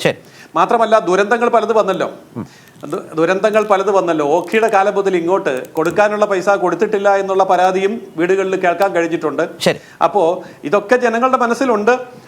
അതൊക്കെ മനസ്സിൽ വെച്ചുകൊണ്ടായിരിക്കും അവർ പ്രതികരിച്ചിട്ടുണ്ടാവുക എന്നാണ് ഞാൻ പ്രതീക്ഷിക്കുന്നത്. അതായത് രാജീവ്, അദ്ദേഹം ഒരു സ്ഥാനാർത്ഥി എന്ന നിലയിൽ ചെന്നപ്പോൾ ഉണ്ടായ അനുഭവമാണ് പറഞ്ഞത്. ആ അനുഭവങ്ങൾ ആകെ കൂട്ടിച്ചേർത്തായിരിക്കണം വി മുരളീധരനും കെ സുരേന്ദ്രനും ഒക്കെ പാചകവാതക വില കൂട്ടിയാലും കുഴപ്പമൊന്നുമില്ല, സ്ത്രീകളും ജനങ്ങളും ഒന്നും ഒരു തരത്തിലും BJPക്ക് എതിരാവില്ല, 8000 വാർഡുകളും 200ഓളം പഞ്ചായത്തുകളും കിട്ടുമെന്നൊരു അസസ്മെൻറ്റിലേക്ക് പോകാനും അത് അവരുടെ പാർട്ടി കേന്ദ്ര നേതൃത്വത്തെ അറിയിക്കാനും അവരെ പ്രേരിപ്പിക്കുന്നത്. മറുഭാഗത്ത് ഈ കോർപ്പറേഷനെ കുറിച്ചൊക്കെ ഇങ്ങനെ പറഞ്ഞുകൊണ്ടാണ് ഞാൻ ആ പറഞ്ഞ പാചകം വീണ്ടും ആവർത്തിക്കുന്നു. കൊച്ചി കോർപ്പറേഷൻ്റെ കാര്യത്തിൽ ആത്മവിശ്വാസത്തോടുകൂടി വോട്ട് ചെയ്തു വന്ന് പി രാജീവ് പറഞ്ഞൊരു സ്റ്റേറ്റ്മെൻ്റ് ഉണ്ട്. ഇക്കുറി ഇടതുപക്ഷത്തേക്ക് കൊച്ചി നഗരസഭ വരും. ആ ഒരു പൊതുവിലയിരുത്തൽ കേരളത്തിൻ്റെ കോർപ്പറേഷനുകളെ സംബന്ധിച്ചും നഗരസഭകളെ സംബന്ധിച്ചും കാര്യമായിട്ടുണ്ടോ? കാരണം നഗരസഭകളിൽ വലിയ വ്യത്യാസം ഉണ്ടായിട്ടില്ല 2015 പോലും UDFും LDFും തമ്മിൽ. അതിൽ ശ്രീ അജയ് തറയലിനോട് ശരത്ത് കൃത്യമായിട്ട് ചോദിച്ചല്ലോ ഏതെല്ലാം കോർപ്പറേഷനുകളാണ്. അപ്പോൾ ഞാൻ ഇവിടെ ശ്രദ്ധാപൂർവം കേൾക്കാൻ ഇരുന്നത്, അജയ് തറയിൽ ആദ്യം പറയും കഴിഞ്ഞ 2 ടേമായി ഞങ്ങൾ ഭരിക്കുന്നതാണ് കൊച്ചി കോർപ്പറേഷൻ, അത് കൊച്ചി. പിന്നെ ഞങ്ങൾ ഇടയ്ക്ക് ഞങ്ങളുടെ നിന്ന് പോയെങ്കിലും പിന്നെയും പിടിച്ചെടുത്ത കണ്ണൂർ, ഇതൊക്കെ രണ്ടും ആദ്യം കയറി പറയും. രണ്ടും അവരുടെ കയ്യിലുള്ളതാണല്ലോ തെരഞ്ഞെടുപ്പ് നടക്കുന്ന സന്ദർഭത്തിൽ. അതുപോലും പറയാൻ അദ്ദേഹം തയ്യാറായില്ല എന്നത് ഞാൻ ശ്രദ്ധിക്കുകയുണ്ടായി. കാരണം അദ്ദേഹത്തിന് അറിയാം അങ്ങനെ പറഞ്ഞു കഴിഞ്ഞാൽ അത് ശരിയാവില്ല. കാരണം കൊച്ചി ജയിക്കില്ല എന്നുള്ളത് എന്നേക്കാൾ നന്നായിട്ട് UDFൻ്റെ പ്രവർത്തനങ്ങളിൽ ഇടപെട്ട ആളെന്നുള്ള അജയ് തറയിന് അറിയാൻ കഴിയും. കാരണം ഹൈക്കോടതിയുടെ ഇടപെടലുകൾ, കോർപ്പറേഷൻ പരാജയപ്പെട്ടതിൻ്റെ ഭാഗമായി ഗവൺമെൻറ് നടത്തേണ്ടി വന്ന പ്രവർത്തനങ്ങൾ, അതെല്ലാം തന്നെ ബ്ലാക്ക് ആൻഡ് വൈറ്റ് ആയിട്ട് സമൂഹത്തിന് മുൻപിൽ ഉള്ളതുകൊണ്ട് അദ്ദേഹത്തിന് അത് വ്യക്തമായി അറിയാവുന്നത് കൊണ്ട് തന്നെയായിരിക്കും അദ്ദേഹം അത് പറയാതിരുന്നത്. പിന്നെ ഞാൻ താരതമ്യം ചെയ്തത് ഗെയിൽ പദ്ധതി, ഗെയിലിനെ സംബന്ധിച്ച് അദ്ദേഹം ഞങ്ങളെല്ലാം അത് ആ ഘട്ടത്തിൽ ഇവരുടെ ഗവൺമെൻറ് ഉള്ളപ്പോൾ ന്യായമായ ആവശ്യം മുൻനിർത്തി സമരരംഗത്ത് ഉള്ളവർ പിന്തുണച്ചിരുന്ന ആളുകളാണ്. അതിൻ്റെ ഭാഗമായി എന്ത് സംഭവിച്ചു എന്ന് വെച്ചാൽ കേന്ദ്രത്തിൻ്റെ നിയമപ്രകാരം നഷ്ടപരിഹാരം എന്നുള്ള ഭൂമി വിലയുടെ 10% പൈപ്പ് ലൈൻ വലിക്കാൻ. പിണറായി മുഖ്യമന്ത്രിയായപ്പോൾ അദ്ദേഹം ചെയ്ത കാര്യം, കേന്ദ്ര നിയമം നമുക്ക് മാറ്റാൻ പറ്റാത്തതുകൊണ്ട് ഭൂമിയുടെ വില ഫെയർ വാല്യൂ ഉയർത്തിയിട്ട് അർഹമായ നഷ്ടപരിഹാരം ഉറപ്പുവരുത്താൻ കഴിഞ്ഞു. അങ്ങനെയാണ് ആ പൈപ്പ് ലൈൻ തർക്കങ്ങളില്ലാതെ വലിക്കാൻ കഴിഞ്ഞത്. ഇതൊക്കെ നമ്മൾ മനസ്സിലാക്കേണ്ട വസ്തുതകളാണ്. ഞാൻ എൻ്റെ വിശദാംശങ്ങൾ ഈ ഘട്ടത്തിൽ പോകണമെന്ന് കരുതുമില്ല. അപ്പോൾ അതുകൊണ്ട് കേരളത്തിലെ വികസനത്തിൽ അദ്ദേഹം പറഞ്ഞ എല്ലാം ഉമ്മൻചാണ്ടി നടപ്പിലാക്കിയതാണ്. സ്കൂള്, ആശുപത്രി എല്ലാം ഉമ്മൻചാണ്ടിയുടെ കാലത്ത് ആരംഭിച്ചതാണ്. അതെല്ലാം നാട്ടിലാളുകൾ കാണുകയും ഈ ചർച്ച കേൾക്കുകയും ചെയ്യുമ്പോൾ അവർ മനസ്സിലാക്കും അതിന് യാഥാർത്ഥ്യം എന്താണ്. ഇതെല്ലാം നമ്മുടെ മുൻപിലുള്ളതാണല്ലോ. ജനങ്ങൾ ഇവിടെ ജീവിച്ചുകൊണ്ടിരിക്കുന്ന ആളുകളാണല്ലോ. പെട്ടെന്ന് വന്നവരോ ചരിത്രം പൂർണ്ണമായും അന്ധമായിരിക്കുന്ന ജനങ്ങളല്ലല്ലോ. അവർ കണ്ടുകൊണ്ടിരിക്കുമ്പോഴാണ്, അവരുടെ മുൻപിലുണ്ട്. അതുകൊണ്ട് എത്ര പറഞ്ഞാലും അത് അവർ മനസ്സിലാക്കുകയും ശരിയായ നിലപാട് സ്വീകരിക്കുകയും ചെയ്യും. പിന്നെ ഇവിടെ BJPയുടെ വ്യക്തത പറഞ്ഞ കാര്യമുണ്ടല്ലോ, അത് എനിക്ക് തോന്നുന്നു അദ്ദേഹം കോട്ടയത്ത് തന്നെയല്ലേ ഇറങ്ങിയത്. കോട്ടയത്താണല്ലോ റബ്ബർ ബോർഡ് പോലും ഇല്ലാതാക്കുന്ന തീരുമാനം കർഷകർ ഇത്രമാത്രം സഹായത്തോടു കൂടി സ്വീകരിച്ചോ. നമ്മുടെ രാജ്യത്തിലെ കർഷകരുടെ അവസ്ഥ എന്താണ്? എങ്ങനെയാണ് ഈ രാജ്യം ഇപ്പോൾ നിന്നുകൊണ്ടിരിക്കുന്നത്? ഏത് രൂപത്തിൽ സമരത്തിനാണ് സാക്ഷ്യം വഹിക്കുന്നത്? അപ്പോൾ കർഷകർ കിസാൻ ആനുകൂല്യങ്ങൾ കിട്ടി, അതുകൊണ്ട് മോഡിക്കൊപ്പമാണ്. ഒരു കാര്യം അദ്ദേഹം പറഞ്ഞത് ശരിയാണ്, BJP പറഞ്ഞ കാര്യങ്ങൾ നടപ്പിലാക്കാൻ ശ്രമിക്കുന്നുണ്ട്. അത് കാശ്മീരിൻ്റെ 370 നമ്മൾ കണ്ടു. രാമക്ഷേത്ര നിർമ്മാണം ഭരണകൂട നടപടിയാക്കുന്ന പ്രവൃത്തിയിൽ നമ്മൾ കാണുകയുണ്ടായി. കാർഷിക മേഖല പൂർണ്ണമായും കോർപ്പറേറ്റുകൾക്ക് ഉൽപ്പാദനം, വിതരണം, വിൽപ്പന എല്ലാം കോർപ്പറേറ്റുകൾക്ക് വിട്ടുകൊടുക്കുന്ന നടപടിയിൽ കാണുകയുണ്ടായി. അതിനെല്ലാം ന്യായീകരണങ്ങളുണ്ട്. അദ്ദേഹം പറഞ്ഞ ന്യായീകരണങ്ങൾ ശ്രീ മുരളീധരൻ്റെ ന്യായീകരണങ്ങൾ തന്നെയാണ്. അന്താരാഷ്ട്ര വിപണിയിൽ വില കുറയുന്നതനുസരിച്ചുകൊണ്ട് ഇവിടെ കൂട്ടിയിട്ടില്ലല്ലോ എന്ന് പറയുന്ന അതേ ന്യായങ്ങൾ തന്നെയാണ് അദ്ദേഹം ഇവിടെ അവതരിപ്പിക്കാൻ ശ്രമിച്ചിട്ടുള്ളത്. അതോടൊപ്പം ന്യൂനപക്ഷങ്ങൾ അവർക്ക് അനുകൂലമായി ചിന്തിക്കുന്നു. അത്തരം കാര്യങ്ങളെല്ലാം സ്ഥാനാർത്ഥി എന്ന നിലയിൽ അദ്ദേഹത്തിന് ആഹ്ലാദകരമാകുന്ന കാര്യങ്ങളാണ്. ആളുകൾ വീട്ടിൽ വിളിച്ചിരുത്തിയിട്ടുണ്ടാകും. അത് കേരളത്തിൻ്റെ ഒരു പ്രത്യേകത തന്നെയാണ്. ഒരു സ്ഥാനാർത്ഥി വരുമ്പോൾ അവരെല്ലാം ഏത് പാർട്ടിയിൽപ്പെട്ടവരാണെങ്കിലും അവരെ ആദരിക്കുക എന്ന സമീപനം കേരളത്തിനുള്ളതാണ്. പക്ഷെ അതെല്ലാം വോട്ടായി മാറും എന്ന് അദ്ദേഹം കരുതുന്നുവെങ്കിൽ എന്തായാലും നാളെ നമുക്ക് കാണാൻ കഴിയുന്ന കാര്യമാണല്ലോ. BJPക്ക് ഞാൻ പ്രതീക്ഷിക്കുന്നത് കഴിഞ്ഞ തെരഞ്ഞെടുപ്പിലുണ്ടായ ആ രൂപത്തിലുള്ള സീറ്റുകൾ കേരളത്തിൽ ലഭിക്കാൻ പോകുന്നില്ല. ലോക്സഭാ തെരഞ്ഞെടുപ്പാണ് അവർ ഏറ്റവും അനുകൂലമായ സാഹചര്യമായി, മോഡി ഫാക്ടർ, കേരളത്തിൽ അവർ ഉയർത്തിയ ചില പ്രശ്നങ്ങൾ അനുകൂലമായി അവർ പ്രതീക്ഷിച്ച വലിയ വോട്ടുകൾ, അതിൻ്റെ എല്ലാം അടിസ്ഥാനത്തിൽ ഏറ്റവും വലിയ കുതിച്ചുചാട്ടം ഉണ്ടാകും എന്ന് പ്രതീക്ഷിച്ചിരുന്ന സന്ദർഭമാണ്. അവിടെ അവർക്ക് 15% വോട്ടാണ് കിട്ടിയത്. BJPയുടെ നേതൃത്വം സ്വീകരിച്ചിട്ടുള്ള വളരെ അപക്വമായ സമീപനങ്ങൾ അത് കുറേ കൂടി അവരെ തകർച്ചയിലേക്ക് ആയിരിക്കും ഈ തെരഞ്ഞെടുപ്പിൽ കേരളത്തിൽ എത്തിക്കാനിടയുള്ളത്. UDF ആണെങ്കിൽ നോക്കും, ഇപ്പോൾ തന്നെ കോൺഗ്രസ് തർക്കങ്ങൾ തുടങ്ങി. വോട്ട് എണ്ണാൻ തുടങ്ങുന്നേ ഉള്ളൂ. അതിനു മുൻപ് തന്നെ മുല്ലപ്പള്ളി ഒരു അഭിപ്രായം പറയേണ്ടി വന്നു. വ്യത്യസ്തമായ അഭിപ്രായം K മുരളീധരൻ പറയേണ്ടി വന്നു. മറ്റൊരു അഭിപ്രായം കുഞ്ഞാലിക്കുട്ടി പറയേണ്ടി വന്നു. മുല്ലപ്പള്ളിക്ക് അദ്ദേഹത്തിൻ്റെ വാർഡിൽ കൈപ്പത്തി ഉണ്ടായിട്ട് ആ ചിഹ്നത്തിൽ കുത്താൻ കഴിയാത്ത സാഹചര്യം കേരളത്തിൻ്റെ ഇതേവരെയുള്ള ചരിത്രത്തിൽ ഒരു KPCC പ്രസിഡന്റ് ഉണ്ടായിട്ടുണ്ടാവില്ലല്ലോ. ബാലറ്റ് പേപ്പർ കൈപ്പത്തി ഉണ്ടായിട്ട് ആ കൈപ്പത്തിയിൽ കുത്താൻ പറ്റാത്ത ഒരു സാഹചര്യം ഒരു പ്രസിഡന്റിനെ നേരിട്ടത് ചരിത്രത്തിൽ ആദ്യമായിട്ടല്ലേ. അപ്പോൾ ഇതോടുകൂടി കേരളത്തിൽ UDF ഈ തെരഞ്ഞെടുപ്പ് ഫലം വരുന്നതോടുകൂടി UDF വല്ലാതെ ദുർബലമാകും. UDFിനകത്ത് പാർട്ടികൾ പോകുന്നതിനപ്പുറത്തേക്ക് പാർട്ടികളിൽ നിന്ന് പ്രധാനപ്പെട്ട പല ആളുകളും മതനിരപേക്ഷ നിലപാടിലേക്ക് കോൺഗ്രസിൽ നിന്നുൾപ്പെടെ ഇവരുടെ സമീപനത്തിൽ പ്രതിഷേധിച്ചുകൊണ്ട് പുറത്തേക്ക് വരും എന്ന് തന്നെയാണ് ഞാൻ പ്രതീക്ഷിക്കുന്നത്. ഇപ്പോൾ കോഴിക്കോടൊക്കെ മുക്കത്ത് വെൽഫെയർ പാർട്ടി ബന്ധത്തെ എതിർത്തവരെ കോൺഗ്രസിൽ നിന്ന് പുറത്താക്കുന്ന തരം വാർത്തകൾ വന്നിട്ടുണ്ട്. ഞാനത് ഈ ചർച്ചയുടെ ഭാഗമായി തന്നെ വെച്ചിട്ടുള്ളത് കൊണ്ട് നമുക്ക് ശ്രീ അജയ് തറയിൽ അതിലേക്ക് വരാം. അതിന് മുമ്പ് തന്നെ ശ്രീ രാജീവ് അതിലേക്ക് ഒന്ന് കടന്നു എന്നുള്ളത് കൊണ്ട് ശ്രീ അജയ് തറയിലിൻ്റെ അതിന് മറുപടി പറയാനുള്ള രാഷ്ട്രീയ അവകാശത്തെ ഞാൻ നിഷേധിക്കുന്നില്ല. പക്ഷേ അതിന് മുമ്പ് ഒരു കാര്യം, കൊച്ചി കോർപ്പറേഷൻ ഇത്തവണ UDF ഭരിക്കും എന്ന് താങ്കൾക്ക് ഒരാത്മവിശ്വാസവുമില്ല, അതുകൊണ്ടാണ് ആദ്യഘട്ടത്തിൽ നേരിട്ട് ചോദിച്ചിട്ട് പോലും മിണ്ടാതിരുന്നത് എന്നാണ് ശ്രീ രാജീവ് നിരീക്ഷിച്ചത്. അതിനൊരു മറുപടി. നേരത്തെ കൊച്ചി കോർപ്പറേഷൻ ഞാൻ പറയണ്ട, കൊച്ചി കോർപ്പറേഷൻ എന്ന് പറയുന്നത് UDFന്റെ ഒരു ഉരുക്ക് കോട്ടയാണ്. അവിടെ ചില സാങ്കേതികമായ പ്രശ്നങ്ങളുടെ പേരിൽ ഞങ്ങൾക്ക് തോറ്റുപോയിട്ടുണ്ട്. 2010 ഞങ്ങൾ അത് തിരിച്ചു പിടിച്ചു, 15 പിടിച്ചു. ഈ തവണ വരുന്നത് ഞങ്ങൾ ഒരു 50 കൂടുതൽ സീറ്റ്, 55 താഴെ സീറ്റ് വാങ്ങി ഭൂരിപക്ഷത്തിൽ വളരെ മനോഹരമായി തന്നെ കൊച്ചിൻ കോർപ്പറേഷൻ ഞങ്ങൾ അല്ല, നിങ്ങളായിട്ട് നഷ്ടപ്പെടുത്തില്ല എന്നാണോ? അല്ല, അതിനാ തർക്കം വേണ്ട. അതല്ല ഞാൻ അതേപോലെ. പിന്നെ ഞാനിവിടെ ഈ BJP യെ കുറിച്ച് പറയാത്തത് കൊണ്ട് നിങ്ങൾ ചിലപ്പോൾ പറയും ഞാൻ ഒരാൾ പറഞ്ഞതുകൊണ്ട് പറഞ്ഞില്ല മാത്രം. BJP ഈ തെരഞ്ഞെടുപ്പിൽ കേരളത്തിൽ, നമ്മുടെ ഇന്ത്യയിൽ പല സ്ഥലത്തൊക്കെ അവർക്ക് വിജയങ്ങളും പല കാര്യങ്ങളുണ്ട്. കേരളത്തെ സംബന്ധിച്ച് BJPയുടെ ഒരു വാട്ടർലൂവായിരിക്കും. BJP വളരെ ദയനീയമായ, അവര് പഴയ അവസ്ഥയിൽ നിന്നും വളരെ ദയനീയമായിട്ട് അവര് മാറാൻ പോകുന്നു എന്നാണ് എല്ലാ സ്ഥലങ്ങളിൽ നിന്നും കിട്ടിയിരിക്കുന്നത് ഫീഡ്ബാക്ക്.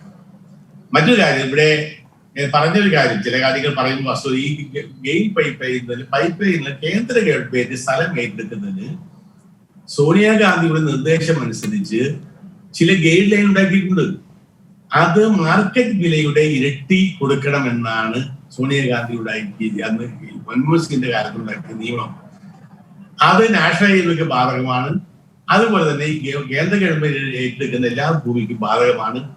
അങ്ങനെ ചെയ്തതാണ്. ഗെയിൽ പൈപ്പ് ലൈനിന്റെ 20-30% പണികളാണ് കഴിഞ്ഞ 5 വർഷക്കാലം കൊണ്ട് ഇവിടെ നടന്നത്. ബാക്കി 70% പണികൾ അതിന് മുമ്പ് നടന്നിട്ടുള്ളതാണ്. ഞാൻ ചോദിക്കട്ടെ, എങ്കിൽ ഈ പറഞ്ഞ കുന്നംകുളത്ത് നിന്നും എനിക്ക് അതേക്കുറിച്ചൊന്നും തർക്കിക്കാൻ വയ്യാത്തതുകൊണ്ടാണ് ഞാൻ വിട്ടു. പക്ഷേ 40 കിലോമീറ്റർ പൂർത്തിയാക്കുക, 570 കിലോമീറ്റർ ഈ കാലത്ത് പൂർത്തിയാക്കുക നമ്മുടെ മുമ്പിലുള്ള കാര്യങ്ങളാണ്. നമ്മൾ ഈ വസ്തുതകളെ കേട്ടിരിക്കാൻ വയ്യാത്തതുകൊണ്ടാണ് ശ്രീ അജിത് റയിൽ. അത് ഫാക്ട്സ് ആണ്. നിങ്ങൾ രാഷ്ട്രീയ നേതാക്കൾ തമ്മിൽ തർക്കിച്ചോളൂ, പക്ഷേ ജനത്തിന്റെ യുക്തിയെ പരിഹസിക്കരുത്. സ്ഥലത്തെ കുന്നംകുളത്തും നിന്ന് കോയമ്പത്തൂരേക്കും വേണ്ടി ഈ പൈപ്പ് ലൈൻ അതെന്താ തൊടാത്ത? അത് തൊട്ടില്ലല്ലോ, കഴിഞ്ഞ നടത്തിട്ടില്ലല്ലോ. ആ ബാംഗ്ലൂർ ലൈനും പൂർത്തിയായി, ജനുവരിയിൽ കമ്മീഷൻ ചെയ്യാണ്. രാജീവ് ഇപ്പോഴും മറുപടി പറയാൻ കഴിഞ്ഞിട്ടില്ല. ഇവിടെ ലൈഫ് മിഷന്റെ കാര്യത്തെ കുറിച്ച്. ശരി, ലൈഫ് മിഷൻ എന്ന് പറയുന്നത് ഒരു പ്രൊജക്ട്, രാജീവ് MP ആയിരുന്ന ഒരാളല്ലേ. ലൈഫ് എന്ന് പറയുന്നത് PMAY ലൈഫ് എന്നാണ് അതിന്റെ പേര്. Prime minister's Awas Yojana life.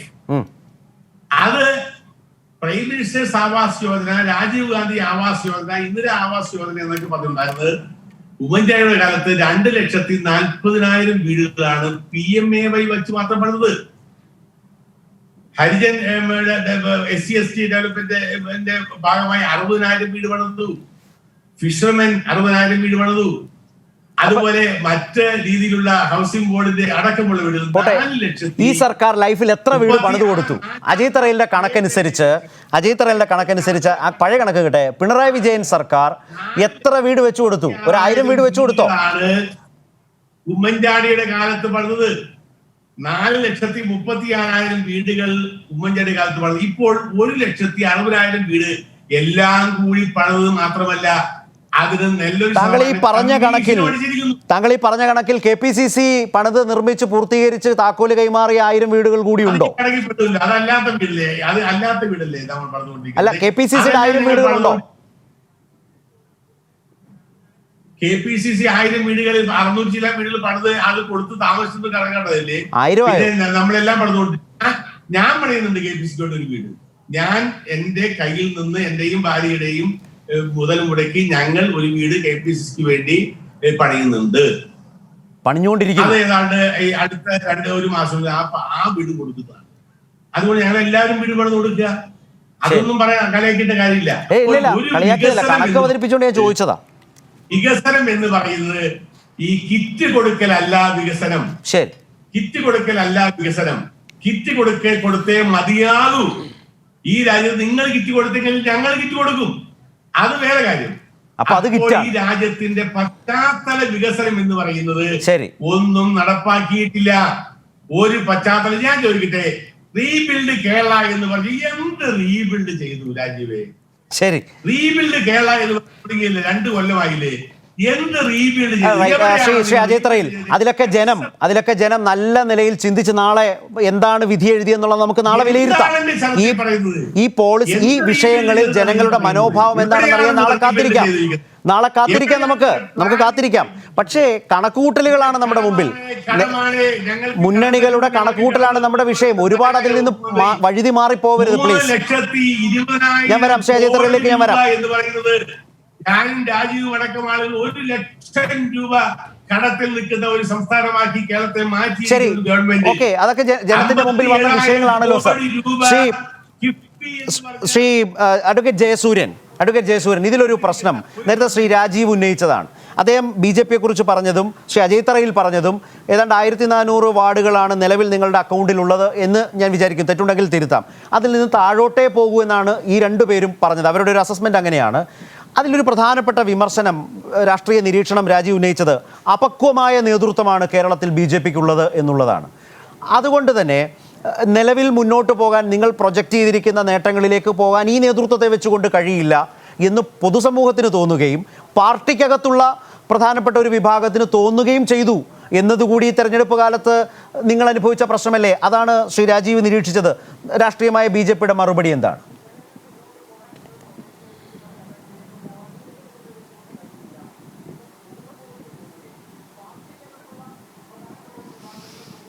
ഈ നിരീക്ഷണം എല്ലാ തെരഞ്ഞെടുപ്പ് കാലത്തും ആവർത്തിക്കാറുള്ളതാണ്. അതായത് ഇടതുവലത് മുന്നണികളുടെ സമർത്ഥമായ നേതൃത്വത്തോടൊപ്പം നിൽക്കാൻ പറ്റുന്ന ഒരു നേതൃത്വം ഒരു കാലത്ത് NDAക്ക് ഇല്ല. അതുകൊണ്ട് NDA ഒരിക്കലും സ്കോർ ചെയ്യാൻ പോകുന്നില്ല എന്ന് എല്ലാ കാലത്തും പറയുന്നതിന്റെ തനിയാവർത്തനം തന്നെയാണ് ശ്രീ P. രാജീവ് ഇപ്പോൾ പറഞ്ഞത്. പക്വമായിട്ടുള്ള അനുഭവപരിചയമുള്ള നേതൃത്വം തന്നെയാണ് ഈ തെരഞ്ഞെടുപ്പിനെ നേരിട്ടിട്ടുള്ളത്. ഇവിടെ ഈ ഗെയിൽ പൈപ്പ് ലൈനിനെ പറ്റി പറഞ്ഞതുകൊണ്ട് ഞാൻ അത് ഒന്ന് പരാമർശിക്കാതെ പോകുന്നത് ശരിയല്ല.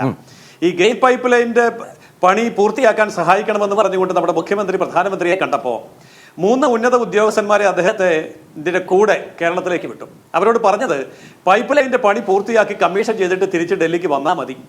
അവരിവിടെ വന്നു, മുഖ്യമന്ത്രിക്ക് ശക്തമായ പിന്തുണ കൊടുത്തു. മുഖ്യമന്ത്രിയോടൊപ്പം നിന്നുകൊണ്ട് പ്രധാനമന്ത്രിയുടെ ഉദ്യോഗസ്ഥന്മാര് സമയബന്ധിതമായിട്ട് ആ പണി തീർക്കാൻ വേണ്ടിയിട്ടുള്ള പ്രതിജ്ഞാബദ്ധമായ രീതിയിലുള്ള പ്രവർത്തനമാണ് ഗെയിൽ പൈപ്പ് ലൈനിൽ ഈ ഒരു പൂർത്തീകരണത്തിലേക്ക് കൊണ്ടുവന്നത്. മറ്റൊരു സാക്ഷ്യപത്രം കൂടി കേരളത്തിലെ ഹൈവേകൾ, കേരളത്തിലെ ബൈപ്പാസുകൾ, ഇതും നഗരങ്ങളുടെ വികസനം, ഇതെല്ലാം നോക്കുമ്പോൾ ഞാൻ നേരത്തെ സൂചിപ്പിച്ചതാണ്.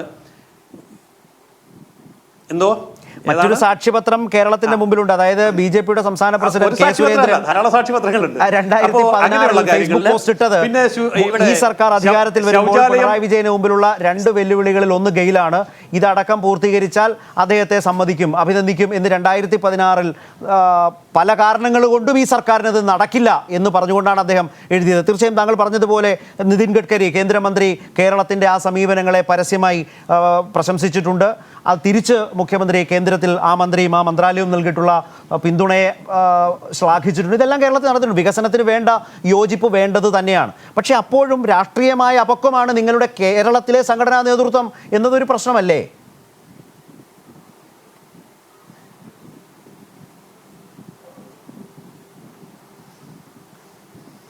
അല്ല, അത് നാളെ രാവിലെ ഒരു 10 മണിയാകുമ്പോഴത്തേക്കും വ്യക്തമാവും.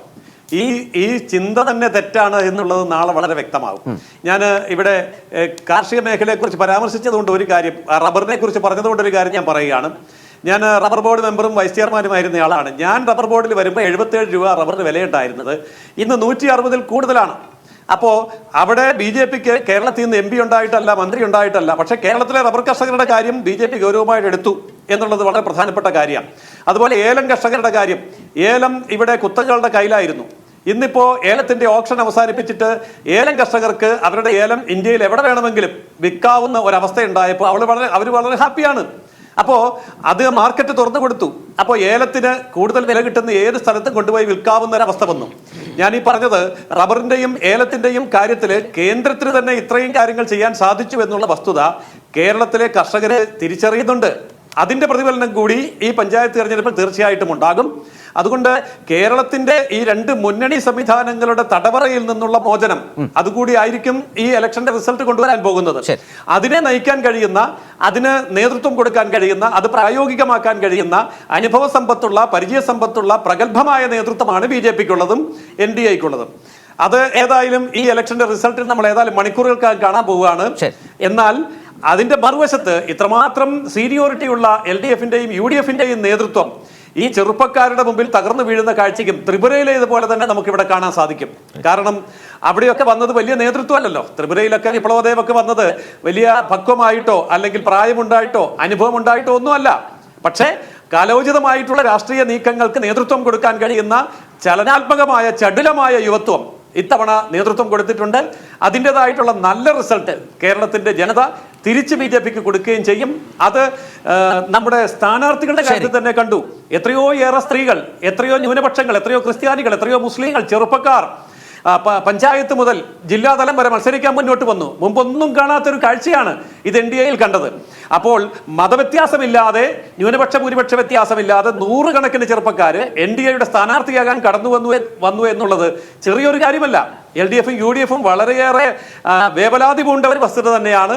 ഏതായാലും ന്യൂനപക്ഷങ്ങൾക്ക് BJPയോടുണ്ടായിരുന്ന ഒരു ഭയം വളരെയേറെ നീങ്ങിയ ഒരു തെരഞ്ഞെടുപ്പാണ് ഇപ്പൊ കണ്ടത്. അതിന്റെ റിസൾട്ട് ആയിരിക്കും വരാൻ പോകുന്നത്. എല്ലാ കാലത്തും LDFനും UDFനും ഈ ന്യൂനപക്ഷങ്ങളെ ഭയപ്പെടുത്തിക്കൊണ്ട് ഈ BJPയിൽ നിന്ന് മാറ്റി നിർത്താൻ കഴിയില്ല എന്ന് ഈ റിസൾട്ട് തീർച്ചയായിട്ടും തെളിയിക്കും.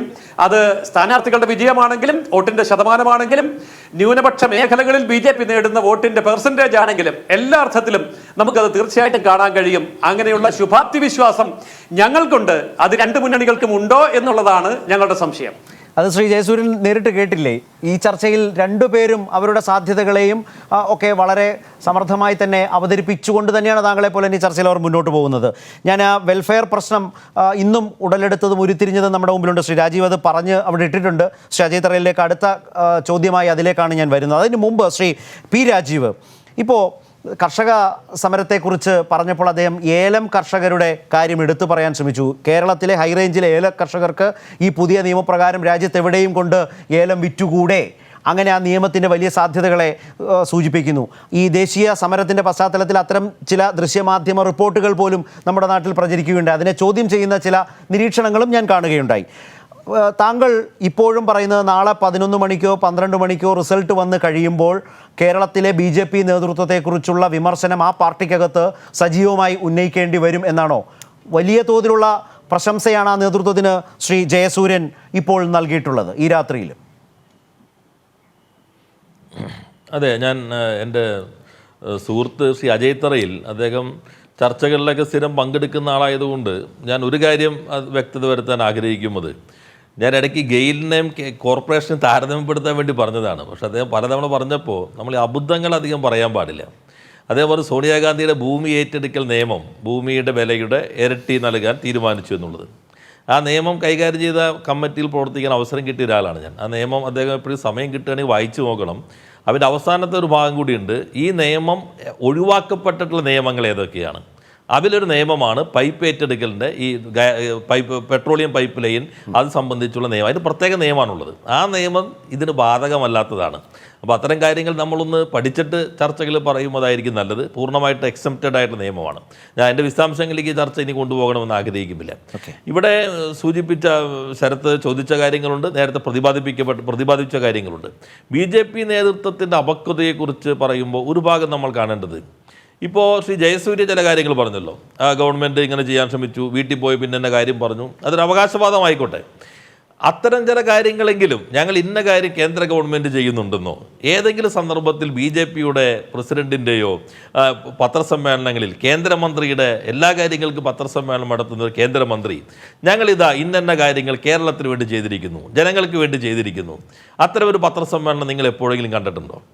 അവർ കേരളത്തിൽ ഈ സമയങ്ങൾ നടത്തിക്കൊണ്ടിരിക്കുന്ന പത്രസമ്മേളനങ്ങൾ എങ്ങനെയായിരുന്നു നമ്മൾ കാണുന്നുണ്ടല്ലോ.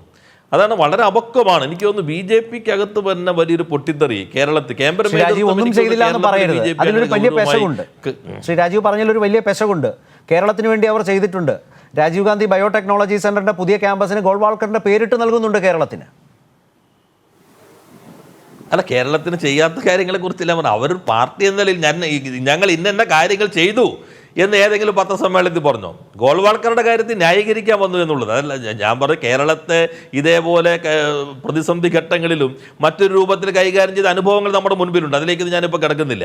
അദ്ദേഹം ഇവിടെ ശ്രീ നിതിൻ ഗഡ്കരിയോ ശ്രീ നരേന്ദ്രമോദിയോ പറയാത്ത കാര്യം പോലും ഗെയിൽ പൈപ്പ് ലൈനിൻ്റെ കാര്യത്തിൽ പറയുകയുണ്ടായി. അതെല്ലാം ജനങ്ങൾ കാണുന്ന കാര്യങ്ങളായതുകൊണ്ട് ഞാൻ അതിൻ്റെ വിശദാംശങ്ങളിലേക്ക് പോകണമെന്ന് ആഗ്രഹിക്കുന്നില്ല. ന്യൂനപക്ഷങ്ങൾക്ക് വല്ലാത്ത പ്രാതിനിധ്യം സ്ഥാനാർത്ഥി പട്ടികയിലുണ്ടായി. അത് വലിയ വിശ്വാസം നൽകി എന്ന് അദ്ദേഹം പ്രസ്താവിക്കുകയുണ്ടായി. ഇന്ത്യയിൽ ഭരിക്കുന്ന പാർട്ടിക്ക് ലോകസഭയിൽ മുസ്ലിം ന്യൂനപക്ഷത്തിൽ നിന്നൊരു പാർലമെൻറ്റ് അംഗമുണ്ടോ? 2014 നിങ്ങൾക്കുണ്ടായിരുന്നോ? 2019 നിങ്ങൾക്കുണ്ടോ? യു പിയിൽ എത്ര നിയമസഭയിൽ ഒരു മുസ്ലിം അംഗത്തെ നിങ്ങൾ കാണിക്കാൻ കഴിയുമോ? ബീഹാറിൽ ഇപ്പോൾ നടന്ന തെരഞ്ഞെടുപ്പിൽ BJP ജയിച്ച MLA-മാരുടെ പേരുകളും അവരുടെ ചരിത്രവും നിങ്ങൾ നോക്കിക്കോളൂ. എന്നിട്ട് പഞ്ചായത്ത് ഞങ്ങൾ ന്യൂനപക്ഷങ്ങൾക്ക് സീറ്റ് നൽകുന്നു എന്ന ഒരു പ്രതീതി ഇവിടെ ഉണ്ടായതിൻ്റെ ഭാഗമായി അതെല്ലാം ജനങ്ങളിത് കണ്ടുകൊണ്ടേയിരിക്കുകയല്ലേ. എവിടേക്കാണ് ഈ പാർട്ടി ഈ രാജ്യത്തെ കൊണ്ടുപോകാൻ ആഗ്രഹിക്കുന്നത്?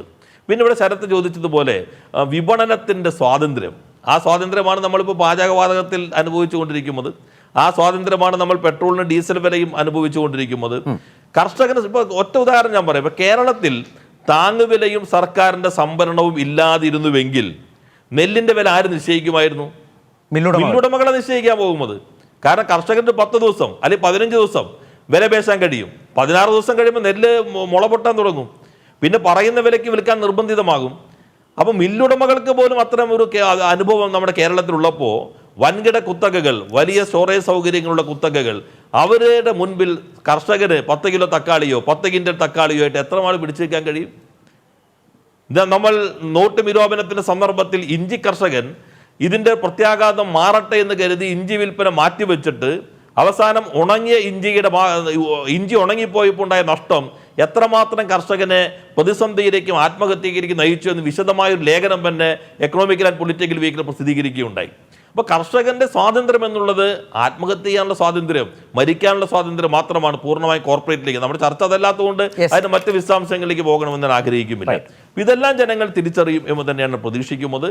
കേരളത്തിൽ നല്ല രീതിയിൽ തന്നെ ഈ തെരഞ്ഞെടുപ്പിൽ വസ്തുതകളെ മനസ്സിലാക്കിക്കൊണ്ട് നിലപാട് സ്വീകരിക്കുന്ന ഒരു തെരഞ്ഞെടുപ്പായി തന്നെ ജനങ്ങൾ സ്വീകരിക്കുന്ന തെരഞ്ഞെടുപ്പായി തന്നെ മാറും എന്ന് തന്നെയാണ് പ്രതീക്ഷിക്കുന്നത്. തീർച്ചയായും അതുകൊണ്ട് തന്നെയാണ് എപ്പോഴും ഈ ചർച്ചകളിൽ ഉയർന്നു വരുന്നൊരു ചോദ്യവും വികസനവും നേട്ടവും വിവാദവും മാറ്റുരയ്ക്കുമ്പോൾ ആര് വീഴും ആര് നേടും എന്നൊരു ചോദ്യത്തിന് ഇനി മണിക്കൂറുകളുടെ ആയുസ് മാത്രം. ശ്രീ അജയ് തറയിൽ, ഇന്നും പക്ഷേ ഈ വെൽഫെയർ പാർട്ടിയും ജമാഅത്തെ ഇസ്ലാമിയുമായി ബന്ധപ്പെട്ട സഹകരണത്തിൽ വലിയ ഭിന്നത പ്രകടമാവുന്ന രീതിയിൽ കെ മുരളീധരനും മുല്ലപ്പള്ളിയും സംസാരിച്ചല്ലോ. കെ മുരളീധരൻ ഇന്ന് പറഞ്ഞത് ജമാഅത്തെ ഇസ്ലാമിക്ക് അതിൻ്റെ വെൽഫെയർ പാർട്ടിക്ക് മതേതര സ്വഭാവമുണ്ട് എന്നാണ്. താരിഖ് അൻവറിനെ ഉദാഹരിച്ചുകൊണ്ട് കോൺഗ്രസിൻ്റെ അഖിലേന്ത്യാ നയം പറഞ്ഞുകൊണ്ട് പ്രചരണകാലത്തടക്കം മുല്ലപ്പള്ളി പറഞ്ഞത് ഒരു തരത്തിലും അത്തരമൊരു സഹകരണം കോൺഗ്രസിന് സാധ്യമല്ല. ഇന്നും അത് അദ്ദേഹം പറയുന്നു. പക്ഷേ ഇത് കോൺഗ്രസിൻ്റെ നയം മനസ്സിലാക്കാതെയാണോ അപ്പോൾ ഈ മുരളീധരൻ ഈ ജമാഅത്തെ ഇസ്ലാമിക്ക് മതേതര സ്വഭാവമുണ്ട് എന്നൊക്കെ പറയുന്നത്? അല്ല, ഇവിടെ ഈ വിഷയത്തിൽ എനിക്ക് മറുപടി പറയാനുള്ളത്, 2 ആഴ്ചകൾക്ക് മുമ്പ് CPM-ന്റെ ആക്ടിംഗ് സെക്രട്ടറി സി വിജയരാഘവൻ നടത്തിയ ഒരു പ്രസ്താവനയാണ്. കോൺഗ്രസ് മതന്യൂനപക്ഷങ്ങളുടെ കൂടെ നിൽക്കുന്നു. അദ്ദേഹം RSS-ന്റെ ഭാഷയിലാണ് സംസാരിച്ചത്. കാരണം ഹിന്ദു വോട്ടുകളാണ് അദ്ദേഹം ലക്ഷ്യം വെച്ചത്. ഇന്ത്യൻ നാഷണൽ കോൺഗ്രസ് എന്നും മതന്യൂനപക്ഷങ്ങളുടെ കൂടെ നിൽക്കും, ഒരു തർക്കവും വേണ്ട. ഇന്ത്യയിലെ മുസ്ലിം സമുദായത്തെ സംരക്ഷിക്കാൻ ഇന്ത്യൻ നാഷണൽ കോൺഗ്രസ് പ്രതിജ്ഞാബദ്ധമായി തന്നെ നിൽക്കുകയും ആ നിലപാട് സ്വീകരിക്കുകയും ചെയ്യും. അതുകൊണ്ട് അത് ഒരു മതന്യൂനപക്ഷ സംഘടന എന്ന് പറയുന്ന വെൽഫെയർ പാർട്ടിയോ മറ്റേത് രാഷ്ട്രീയ പാർട്ടിയാണെങ്കിലും ആ രാഷ്ട്രീയ പാർട്ടി ഇന്ത്യൻ നാഷണൽ കോൺഗ്രസിനെയും UDF-നെ സഹായിക്കുന്നുവെങ്കിൽ ആ സഹായം സ്വീകരിക്കാനും അവർക്ക് നന്ദിയോടെ സ്മരിക്കുകയും ചെയ്യുക എന്നുള്ളത് കോൺഗ്രസിന്റെ ഒരു കൾച്ചറാണ്. അത് തുടർന്നുകൊണ്ടേയിരിക്കും. അജയ് തറയിൽ അല്ല, ഞാൻ ആ വിഷയങ്ങളെ കുറിച്ച് പോയി വിവാദങ്ങൾ ഉണ്ടാക്കേണ്ട കാര്യമില്ല. അല്ല, അദ്ദേഹം KPCC പ്രസിഡന്റ് അല്ലേ? അപ്പോ ശ്രീ അജയ് തറയിൽ എന്ന് പറഞ്ഞൊരു കോൺഗ്രസ് നേതാവ് ഫോളോ ചെയ്യേണ്ടത് ആരെയാണ്? താരിഖ് അൻവറിനെയും മുല്ലപ്പള്ളിയെയും കോൺഗ്രസ് ഹൈക്കമാൻഡിനെയുമാണോ കെ മുരളീധരനെയും MM ഹസനെയുമാണോ? ഞാൻ ചോദിക്കുന്നത്, വിവാദങ്ങൾ ഈ ഗവൺമെന്റിനെ പ്രശ്നമാക്കുന്നില്ല. അതുപോലെ പറഞ്ഞില്ലാത്ത ഒരു കാര്യം മാർക്സിസ്റ്റ് പാർട്ടി എടുത്തിരിക്കുന്ന നിലപാട് കേന്ദ്ര ഏജൻസികൾ ഈ ഗവൺമെന്റ് ഞാൻ ചോദിക്കുന്നത്, സ്വർണ്ണക്കള്ളക്കടത്ത് കേസിനകത്ത് ശ്രീ അജയ് തറയിൽ ഞാൻ ഇതിന്റെ ഭാഗമായി നമ്മൾ സംസാരിച്ചു കൊണ്ടുവന്ന വിഷയത്തിൽ ഞാനൊരു കാര്യം താങ്കളോട് ചോദിച്ചു. താങ്കൾ ഇക്കാര്യത്തിൽ ഒരു നേതാവ് എന്ന നിലയിൽ ഫോളോ ചെയ്യേണ്ടത് ആരെയാണ്? കെ മുരളീധരനും ഹസനും ആവർത്തിച്ച് പറഞ്ഞ് നിങ്ങളെയൊക്കെ ബുദ്ധിമുട്ടിലാക്കുന്നത് അങ്ങനെയാണെങ്കിലെന്നു സഹകരിച്ചോളൂ. പക്ഷേ ഈ തരത്തിലേക്ക് ഒരു സർട്ടിഫിക്കറ്റ് എങ്ങനെയാണ് നൽകുന്നത്? ജമാഅത്തെ ഇസ്ലാമിക്ക് മതേതര സ്വഭാവമുണ്ട് എന്ന് ശ്രീ മുരളീധരൻ പറഞ്ഞാൽ അതിനെ പിന്തുണയ്ക്കുന്നയാളാണോ ശ്രീ അജയ് തറയിൽ? അങ്ങനെയാണെങ്കിൽ മുല്ലപ്പള്ളിക്ക് തെറ്റിയിട്ടുണ്ട്. ഞാൻ ആർക്കും സർട്ടിഫിക്കറ്റ് കൊടുക്കാതിരിക്കുന്ന ഒരാളല്ലല്ലോ, അത്രയും വളർന്നിട്ടില്ലല്ലോ. പക്ഷെ കോൺഗ്രസിന്റെ വക്താവായി ചർച്ചയിൽ പങ്കെടുക്കുന്ന ആളല്ലേ? കോൺഗ്രസിനകത്ത് വളരെ വർഷങ്ങളായി പ്രവർത്തിക്കുന്ന ഒരാളെന്ന നിലയിലാണ് ഞാൻ പറഞ്ഞത്. മതന്യൂനപക്ഷങ്ങളുടെ കൂടെ ആയിരിക്കും കോൺഗ്രസ്. വിജയരാഘവൻ പറഞ്ഞ പോലെ RSSന്റെ ഭാഷ ഞങ്ങൾക്കില്ല. ഞങ്ങൾ മതന്യൂനപക്ഷങ്ങളെ സംരക്ഷിക്കുന്ന രാഷ്ട്രീയ സിദ്ധാന്തമാണുള്ളത്. ആ നിലപാടിൽ തന്നെയാണ് ഞാൻ ഇന്ന് നിൽക്കാറുള്ളത്. അത് തന്നെയാണ് എന്റെ സർട്ടിഫിക്കറ്റ്. ശ്രീ രാജീവ്, അജിത്തറയിൽ ഇവിടെ അവതരിപ്പിച്ചതിലെ വൈരുദ്ധ്യം, കോൺഗ്രസ് സമീപനത്തിലെ വൈരുദ്ധ്യം താങ്കൾ ചൂണ്ടിക്കാട്ടുന്നത് എന്താവും ഈ വിഷയത്തിൽ? അല്ല, അതിൽ ഒന്ന്, അദ്ദേഹം വിജയരാഘവൻ പറയാത്ത കാര്യങ്ങൾ എന്തിനാ വിജയരാഘവന്റെ പേരിൽ സ്ഥാപിക്കുന്നത്? കോൺഗ്രസ് ന്യൂനപക്ഷങ്ങൾക്ക് വേണ്ടി നിൽക്കുന്നുവല്ല. യഥാർത്ഥത്തിൽ കോൺഗ്രസ് ന്യൂനപക്ഷങ്ങൾക്ക് വേണ്ടി നിൽക്കുന്നില്ലല്ലോ. ഗുലാം നബി ആസാദ്, കോൺഗ്രസിൻ്റെ ഏറ്റവും തലമുതിർന്ന നേതാക്കളിൽ ഒരാൾ, അദ്ദേഹം പറഞ്ഞു, ഇന്ത്യയിലെ ഒരു സംസ്ഥാനത്തും തെരഞ്ഞെടുപ്പ് പ്രചാരവേലയ്ക്ക് കോൺഗ്രസ് എന്നെ നിയോഗിക്കുമില്ല, എൻ്റെ പേരാണ് പ്രശ്നം എന്ന രൂപത്തിൽ പറയേണ്ടി വന്നില്ലേ ഗുലാം നബി ആസാദിന്? അതല്ലേ ഇന്നത്തെ കോൺഗ്രസിൻ്റെ അവസ്ഥയുമുള്ളത്. ഇവിടെ ശ്രീ മുല്ലപ്പള്ളി രാമചന്ദ്രൻ എന്ന് പറഞ്ഞിരിക്കുന്നു, വെൽഫെയർ പാർട്ടി അതൊരു മതസംഘടന, അത് എന്തോ ഒരു ചോദ്യം. ഗുലാം നബി ആസാദ് നമുക്ക് സെർച്ച് ചെയ്ത പബ്ലിക് ഡൊമൈനിലുള്ള കാര്യമാണല്ലോ, ഞാൻ പറഞ്ഞത്. ഇത് കേക്കോ, ഞാൻ പറയട്ടെ, ഞാൻ പറഞ്ഞു തീർക്കട്ടെ ജയ്തറയിൽ. പറയൂ. ഞാൻ വേണമെങ്കിൽ അത് വായിച്ച് കേൾപ്പിച്ചു തരാം. ഗുലാം നബി ആസാദ് പറഞ്ഞ ഭാഗങ്ങൾ ഞാൻ വേണമെങ്കിൽ വായിച്ച് കേൾപ്പിച്ചു തരാം. ഇവിടെ ശ്രീ മുല്ലപ്പള്ളി രാമചന്ദ്രൻ പറഞ്ഞത് കൂടാതെ ഉമ്മൻചാണ്ടി മുഖ്യമന്ത്രിയായിരിക്കുന്ന സന്ദർഭത്തിൽ ഹൈക്കോടതിയിൽ കൊടുത്ത അഫിഡാവിറ്റിനകത്ത് പറഞ്ഞിട്ടുണ്ട്, ഈ ജമായത്ത് ഇസ്ലാമി എന്നുള്ളത് മതരാഷ്ട്രത്തിന് വേണ്ടി നിൽക്കുന്ന സംഘടനയാണ്. ശ്രീ താരിഖ് അൻവർ പരസ്യമായി പിന്നെ തള്ളി പറഞ്ഞിരിക്കുന്നു. മുല്ലപ്പള്ളി രാമചന്ദ്രൻ KPCC പ്രസിഡന്റ് എന്ന നിലയിൽ ഇപ്പോൾ തള്ളി പറഞ്ഞിരിക്കുന്നു. എം.ആർ. ഹസൻ അതിനെ അനുകൂലമായി പറയുന്നു. അജയ് തറയിലിനെ പോലൊരാൾ ഈ മതരാഷ്ട്രത്തിന് വേണ്ടി നിൽക്കുന്ന ഒരു സംഘടനയ്ക്ക് സർട്ടിഫിക്കറ്റ് കൊടുക്കുമെന്ന് ഞാൻ കരുതുന്നില്ല. യഥാർത്ഥത്തിൽ UDF-നകത്ത് ഞാൻ നേരത്തെ പറഞ്ഞല്ലോ, ഒരു പുതിയ പൊട്ടിത്തെറിയിലേക്ക് ഈ പ്രശ്നമെത്തും. മുസ്ലിം സംഘടനകൾ തന്നെ, സാമുദായിക സംഘടനകൾ തന്നെ ജമായത്ത് ഇസ്ലാമിയും വെൽഫെയർ പാർട്ടിയും അവർ അംഗീകരിക്കുന്നേയില്ല. അവർ മൗദൂദിയുടെ പ്രസ്ഥാനമാണ്. മൗദൂദി ഇന്ത്യയിൽ നിൽക്കേണ്ടതില്ല, പാകിസ്ഥാനിലേക്ക് പോകണമെന്ന് തീരുമാനിച്ച് അങ്ങോട്ട് പോയാലാണ്. പാകിസ്ഥാൻ സിയാവുള്ള സന്ദർഭത്തിൽ മുസ്ലിമുകൾ ഉള്ളത് കൊണ്ട് മാത്രം ഇസ്ലാമിക രാഷ്ട്രമാവില്ല. ഇസ്ലാമിക നിയമം ഉള്ളത് മാത്രമാണ് ഇസ്ലാമിക രാഷ്ട്രം. ഇസ്ലാമിക രാഷ്ട്രത്തിന് വേണ്ടിയാണ് നിലകൊള്ളുന്നത് എന്ന് പറഞ്ഞാലാണ്. അപ്പോൾ അതിൻ്റെ കാഴ്ചപ്പാട് തന്നെയാണ്. പ്രബോധനം വായിച്ചാൽ മതി, അത് മാധ്യമം വായിച്ചാലും മീഡിയ വൺ കണ്ടാലും നമുക്ക് മനസ്സിലാവില്ല. പ്രബോധനത്തിനകത്ത് വളരെ കൃത്യമായി തന്നെ ജമായത്ത് ഇസ്ലാമിയുടെ നിലപാടുകൾ വ്യക്തമാക്കുന്നുണ്ട്. ആ നിലപാട് ഇതേവരെ അവർ തള്ളി പറഞ്ഞിട്ടില്ല. ഇപ്പം മുരളീധരനാണ് ആദ്യമായിട്ട് വ്യത്യസ്തമായി ലോക്സഭാ തെരഞ്ഞെടുപ്പ് മുതൽ അവർ മതരാഷ്ട്രവാദം ഉപേക്ഷിച്ചിരിക്കുന്നു എന്ന് മുരളീധരനാണ് ജമായത്ത് ഇസ്ലാമിയുടെ വക്താവായിട്ട് ഇപ്പോൾ പറഞ്ഞിട്ടുള്ളത്. അവർ പറഞ്ഞിട്ടില്ല.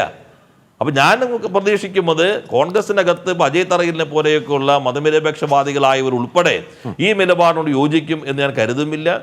ലീഗിനകത്ത് പോലും അവനെ പിന്തുണയ്ക്കുന്ന വലിയ വിഭാഗം ഇതിൽ അസംതൃപ്തരാണ്.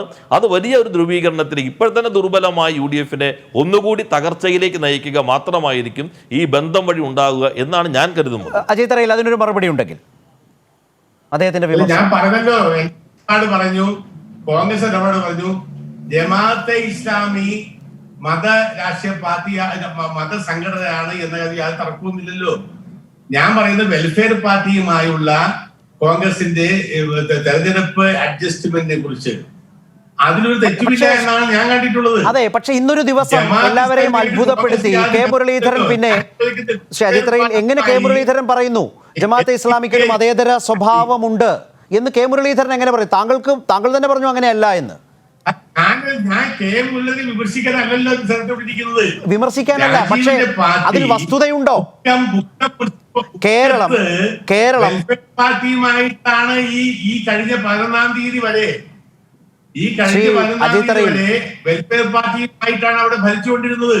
ഞാൻ ചോദിച്ചത് കെ മുരളീധരന്റെ ഇന്നത്തെ വാദത്തെ, ഇന്നത്തെ നിരീക്ഷണത്തെ കേരളം സ്വീകരിക്കണമോ? ഞാനൊരു കോൺഗ്രസ് നേതാവിന്റെ വാദത്തെ ന്യായീകരിക്കാനോ തിരസ്കരിക്കാനോ വന്നിരിക്കുന്നതാണല്ലോ. ഞാൻ എന്നോട് സ്ഥലത്ത് പറഞ്ഞു. അങ്ങനെയാണെങ്കിൽ KPCC പ്രസിഡന്റിന്റെ നിലപാടിനോടോ? വെൽഫെയർ പാർട്ടിയുമായി കഴിഞ്ഞ 5 വർഷക്കാലം ഗ്യാസ് കുറ്റി ചുമന്നുകൊണ്ട് നടന്ന പോലുള്ള ആളുകളാണ് ഇപ്പോൾ നിങ്ങളുടെ പാർട്ടിയിലെ 2 നേതാക്കളുടെ വ്യത്യസ്ത നിലപാടുകളെ കുറിച്ച് പറയുമ്പോൾ നിങ്ങളുടെ രാഷ്ട്രീയ എതിരാളികളെ കുറിച്ച് മറുപടി പറയുന്നതാണോ അതിന്റെ രാഷ്ട്രീയ മറുപടി? ശ്രീ അജയ് തറയിൽ ഒന്നുകിൽ KPCC പ്രസിഡന്റ് മുല്ലപ്പള്ളി രാമചന്ദ്രൻ ഇക്കാര്യത്തിൽ എടുക്കുന്ന നിലപാടാണോ ശരി, കെ മുരളീധരൻ എടുക്കുന്ന നിലപാടാണോ ശരി? വളരെ ലളിതം, നേരിട്ടൊരു ചോദ്യം. നേരത്തെ ഞാൻ ചോദിച്ച ചോദ്യം, അല്ല ഞാനല്ലേ ചോദ്യം ചോദിക്കുന്നത്. വെൽഫെയർ പാർട്ടി മാറ്റിന് മുമ്പ് CPM സഖ്യം ഉണ്ടായിരുന്നോ? കെ മുരളീധരനും മുല്ലപ്പള്ളി രാമചന്ദ്രനും CPM അല്ലല്ലോ സാർ. ഞാൻ നിങ്ങളുടെ പാർട്ടിയിലെ രണ്ട് നേതാക്കളുടെ രണ്ട് ലൈനെ കുറിച്ചാണ് എന്റെ ചോദ്യം. ഞാൻ രാജ്യത്തോട് ചോദിക്കുന്നേ, അല്ലെ വെൽഫെയർ പാർട്ടിയുമായി കഴിഞ്ഞ പഞ്ചായത്ത് തെരഞ്ഞെടുപ്പിൽ 2015 പഞ്ചായത്ത് തെരഞ്ഞെടുപ്പിൽ സഖ്യത്തിലായിരുന്ന പഞ്ചായത്തുകളെയും വാർഡുകളെയും ജയിച്ചാളെയും എന്ന് ഞാൻ പറയാൻ തയ്യാറാണ്. ആ ചോദ്യം അവിടെ കിടക്കട്ടെ. ആ സഖ്യം ശരി, ആ ചോദ്യം P. രാജീവിന്റെ അടുത്ത് താങ്കൾ ചോദിച്ചതുപോലെ എന്റെ ചോദ്യത്തിന് ഉത്തരം പറയാനുള്ള ഉത്തരവാദിത്വം താങ്കൾക്കുണ്ട്. ഇനി എന്റെ ചോദ്യത്തിന് ഉത്തരം തരൂ. അല്ല, ആ ചോദ്യത്തിന് എല്ലാ ചോദ്യത്തിനും ഉത്തരം നിർബന്ധമില്ലല്ലോ. എല്ലാ ചോദ്യത്തിനും ഞാൻ ഇന്ന ഉത്തരം വേണോ നിർബന്ധിച്ചില്ലല്ലോ. സാർ പറയുന്നത് കേൾക്കാനേ ആഗ്രഹമുള്ളൂ. സാർ ഇന്നത് പറയണം എന്ന് ഞാൻ പറയേയില്ല. എല്ലാ ചോദ്യത്തിനും ശരത്ത് ആഗ്രഹിക്കുന്ന പോലെ ഉത്തരം വേണ്ട, എനിക്ക് ആഗ്രഹമില്ല. എനിക്ക് ആഗ്രഹമില്ല. പറഞ്ഞു ശ്രീ അജയ് തറയിൽ എനിക്കൊരാഗ്രഹവുമില്ല. താങ്കൾ എന്ന രാഷ്ട്രീയ നേതാവിന്റെ ലൈൻ അറിയാനും നിലപാടറിയാനുമേ എനിക്ക് ആഗ്രഹമുള്ളൂ. അതെന്തും താങ്കൾക്ക് സ്വീകരിക്കാം. അത് മുരളീധരൻ പറഞ്ഞതാണ് ശരിയെങ്കിൽ അത് പറയാം, മുല്ലപ്പള്ളി പറഞ്ഞതാണ് ശരിയെങ്കിൽ അതും പറയാം. മതന്യൂനപക്ഷങ്ങൾക്ക് വേണ്ടി നിൽക്കുന്ന പ്രസ്ഥാനമാണ്. മതന്യൂനപക്ഷങ്ങൾക്ക് വേണ്ടിയുള്ള എന്ത് വിട്ടുവീഴ്ചകളും ചെയ്യുന്ന ഒരു പാർട്ടിയാണ് ഇന്ത്യൻ നാഷണൽ കോൺഗ്രസ്. അതുകൊണ്ട് തന്നെ ജമാഅത്തെ ഇസ്ലാമിക്ക് വേണ്ടിയും വിട്ടുവീഴ്ചകൾ ചെയ്യും എന്നല്ലേ അതിന്റെ അർത്ഥം? ഇന്ത്യൻ നാഷണൽ കോൺഗ്രസ് ഇന്ന് അധികാര സ്ഥാനങ്ങളിൽ നിന്ന് മാറിപ്പോയത് എന്ന വസ്തുത നെഞ്ചിൽ കൈവച്ച് ചിന്തിക്കണം നിങ്ങൾ. ശരി, ഇന്ത്യയിൽ ഞാൻ താങ്കളിലേക്ക് വരാം. ഇത് ഈ തർക്കം കണ്ടുകൊണ്ടിരിക്കുമ്പോൾ ശ്രീ ജയസൂര്യൻ, BJPക്ക് ഇക്കാര്യത്തിലൊരു നിലപാടില്ലേ? ഇത്തെരഞ്ഞെടുപ്പിൽ ഒരു ഗൗരവപ്പെട്ട വിഷയമായി ഇത് ഉയർന്നു വന്നിട്ടുണ്ട്. വലിയ ചർച്ചകൾ വന്നിട്ടുണ്ട്. കോൺഗ്രസിലെ ഭിന്നസ്വരം വലിയ വാർത്തകളായി വന്നിട്ടുണ്ട്. കുറേ അജയ് തറയിലൊക്കെ ഒരുപാട് പരിമിതികൾ അവർക്കുണ്ട്. ചർച്ചകളൊക്കെ വരുമ്പോൾ ഈ രണ്ട് പക്ഷവും തെയും തള്ളി പറയാൻ വയ്യ, ഏതെങ്കിലും ഒരു പക്ഷത്തിൻ്റെ നിലപാട് എടുക്കാനും വയ്യ. ഈ പ്രതിസന്ധികളൊക്കെ അവരുടെ മുമ്പിലുണ്ട്. ഈ സാഹചര്യം തെരഞ്ഞെടുപ്പിൽ വളരെ പ്രകടമായി വന്നിട്ടും അതൊരു പ്രധാനപ്പെട്ട പ്രശ്നമായി കോൺഗ്രസിനെ വിമർശിക്കാനോ UDFനെ വിമർശിക്കാനോ അല്ലെങ്കിൽ അതിൽ പോരായ്മകൾ ചൂണ്ടിക്കാട്ടാനോ BJP ശക്തമായി ശ്രമിച്ചു കണ്ടില്ലല്ലോ. ഞങ്ങൾ കഴിഞ്ഞ 25 വർഷമായി കേരളത്തിൽ പറഞ്ഞുകൊണ്ടിരിക്കുന്ന കാര്യം തന്നെയാണിത്. അത് ഇത്തവണയും പറഞ്ഞു. ഞാൻ ശ്രീ P. രാജീവ് ഈ വിഷയം പറഞ്ഞപ്പോൾ ഞാൻ ഓർക്കുകയായിരുന്നു, ഈ കേരളത്തിലെ BJP മതന്യൂനപക്ഷങ്ങൾക്ക് സീറ്റ് കൊടുത്തു എന്ന് പറഞ്ഞത് അവരെ പുറകെ പോയി കണ്ടുപിടിച്ച് കൊണ്ടുവന്ന് നിർബന്ധിച്ച് കൊടുത്തൊന്നുമല്ല. മതന്യൂനപക്ഷങ്ങൾ BJPയിലേക്ക് കടന്നു വന്ന് സ്ഥാനാർത്ഥിയായി താമര ചിഹ്നത്തിൽ മത്സരിക്കാൻ തയ്യാറായി മുന്നോട്ട് വരുന്ന കാഴ്ച ഇത്തവണ കണ്ടു എന്നാണ്. ബീഹാറിലോ UPയിലോ അല്ലെങ്കിൽ മറ്റെവിടെയോ, കേരളത്തിലാണെങ്കിൽ പോലും എവിടെയാണെങ്കിലും മതത്തിൻ്റെയോ അല്ലെങ്കിൽ ജാതിയുടെയോ ന്യൂനപക്ഷ ഭൂരിപക്ഷ വോട്ടെണ്ണത്തിൻ്റെ അടിസ്ഥാനത്തിൽ സ്ഥാനാർത്ഥികളെ നിർത്തി മതജാതി രാഷ്ട്രീയം പരിചയപ്പെടുത്തിയത്, ഭാരതത്തിന് തന്നെ പരിചയപ്പെടുത്തിയത് കമ്മ്യൂണിസ്റ്റ് പാർട്ടിയാണ്, പിന്നീട് കോൺഗ്രസ് ആണ്. ഇവർ രണ്ടുപേരും അതിന് ഉത്തരവാദികളാണ്. പൊന്നാനിയിൽ 14 LDF ന്യാർത്ഥികൾക്ക് പിന്തുണ കൊടുക്കണമെന്ന് അച്ചടിച്ച് പ്രസ്താവന ഇറക്കിയത് SDPI ആണ്. അപ്പോ ഇവിടെ LDF ആണെങ്കിലും UDF ആണെങ്കിലും ഇപ്പോൾ മത ന്യൂനപക്ഷങ്ങളെ പ്രീണിപ്പിക്കുക എന്നതിനപ്പുറം മത തീവ്രവാദികളെ കൂട്ടുപിടിക്കുക എന്നുള്ള നിലയിലേക്ക് പരസ്പരം മത്സരിക്കുന്ന ഒരു തെരഞ്ഞെടുപ്പാണ് ഈ തെരഞ്ഞെടുപ്പ് എന്ന് നമുക്ക് വളരെ വ്യക്തമാണ്. ഞങ്ങളതിനെ സംബന്ധിച്ച് വളരെ വ്യക്തമായിട്ട് അതിലേക്ക് തന്നെയാണ് ഈ BJPയുടെ പൊതുവിമർശനം കാലങ്ങളായി നിങ്ങൾ അവതരിപ്പിക്കുന്നു എന്നത് വാദത്തിനെടുത്താൽ തന്നെ ഈ തെരഞ്ഞെടുപ്പിൽ വളരെ പ്രകടമായി വന്ന ഒരു വിഷയത്തെ നിങ്ങൾ ഗൗരവത്തിലെടുത്ത് ജനങ്ങളിലേക്ക് എത്തിക്കാൻ ശ്രമിച്ചതായേ കാണുന്നില്ലല്ലോ. ഞങ്ങൾ ഈ വിഷയം ഈ തെരഞ്ഞെടുപ്പിൽ ഇത് മാത്രമല്ലല്ലോ ഇവിടുത്തെ ഏറ്റവും വലിയ വിഷയം, അതിലും വലിയ വിഷയമുണ്ടല്ലോ. അത് പിണറായി വിജയന്റെ ഭരണകൂടത്തിലുണ്ടായിട്ടുള്ള അഴിമതിയുടെയും ആ ഒരു വിഷയം അല്ല. ഇത് വിഷയമായിട്ട് ഞങ്ങൾ 25 കൊല്ലമായിട്ട് പറയുന്നു, ഇപ്പോഴും പറയുന്നു. പൊന്നാനിയിലെ SDPI എന്തുകൊണ്ടാണ് പ്രസ്താവന ഇറക്കിയത്? 14 LDF സ്ഥാനാർത്ഥിയുടെ പേര് വെച്ച് അവര് പൊന്നാനിയിൽ പറഞ്ഞല്ലോ. ശ്രീ ജയസൂര്യൻ ഇപ്പോഴും മറക്കാതെ ഓർത്തുവെച്ച് പൊന്നാനിയിലെ SDPയുടെ ആ കത്തിനെ കുറിച്ച് ഓർക്കുന്ന ശ്രീ ജയസൂര്യൻ ഈ കഴിഞ്ഞ തെരഞ്ഞെടുപ്പിൽ, ഇപ്പോൾ കഴിഞ്ഞ തെരഞ്ഞെടുപ്പ് എന്ന് പറഞ്ഞാൽ വോട്ട് പോലും എണ്ണിയിട്ടില്ല, ഈ പ്രചരണ കാലത്ത് ഈ പ്രചരണ വിഷയം ഇതൊരു പ്രചരണ വിഷയമായി സംസ്ഥാന തലത്തിൽ BJP ഉയർത്തിക്കൊണ്ടുവന്നതേയില്ല. നിങ്ങൾക്ക് ഏറ്റവും താല്പര്യമുള്ളൊരു വിഷയത്തിലെ ഏറ്റവും പ്രധാനപ്പെട്ട വിവരം കിട്ടിയിട്ടും നിങ്ങൾ എന്തുകൊണ്ട് മൗനം പാലിച്ചു? അത് ജമാഅത്തെ ഇസ്ലാമിയും തഴച്ചു ഭാഗമാണോ? ഒരിക്കലുമല്ല. ഒരിക്കലുമല്ല. അത് ജമാഅത്തെ ഇസ്ലാമി ആണെങ്കിലും പോപ്പുലർ ഫ്രണ്ട് ആണെങ്കിലും SDPI ആണെങ്കിലും ഇവരുടെ എല്ലാം പേരെടുത്ത് പറഞ്ഞ് ഏറ്റവും കൂടുതൽ വിമർശിച്ചത് ഞങ്ങളാ. ആ സമയത്ത് ഞങ്ങളെ എന്താണ് വിമർശിച്ചത്? ഹിന്ദുത്വ വർഗീയവാദികൾ ന്യൂനപക്ഷങ്ങൾക്കെതിരാണ് എന്ന് പറഞ്ഞ് ഞങ്ങളെ കുറ്റപ്പെടുത്തിയത് ഇവിടുത്തെ LDF-ഉം UDF-ഉമാ. അങ്ങനെ ഞങ്ങളെ കുറ്റപ്പെടുത്തി LDF-ഉം UDF-ഉം മത തീവ്രവാദികളുടെ കൂടെ കൂടിയിട്ട് ഇന്ന് ഈ തെരഞ്ഞെടുപ്പിനെ നേരിടുന്ന ചിത്രമാണ് കണ്ടത്. ഞങ്ങളുടെ വിമർശനത്തിന് ഒരു കുറവുണ്ടായിട്ടില്ല. പക്ഷേ അത് ഞങ്ങൾക്കെതിരായിട്ടുള്ള ആരോപണമായിട്ട് കൊണ്ടുവരേണ്ട കാര്യമില്ല.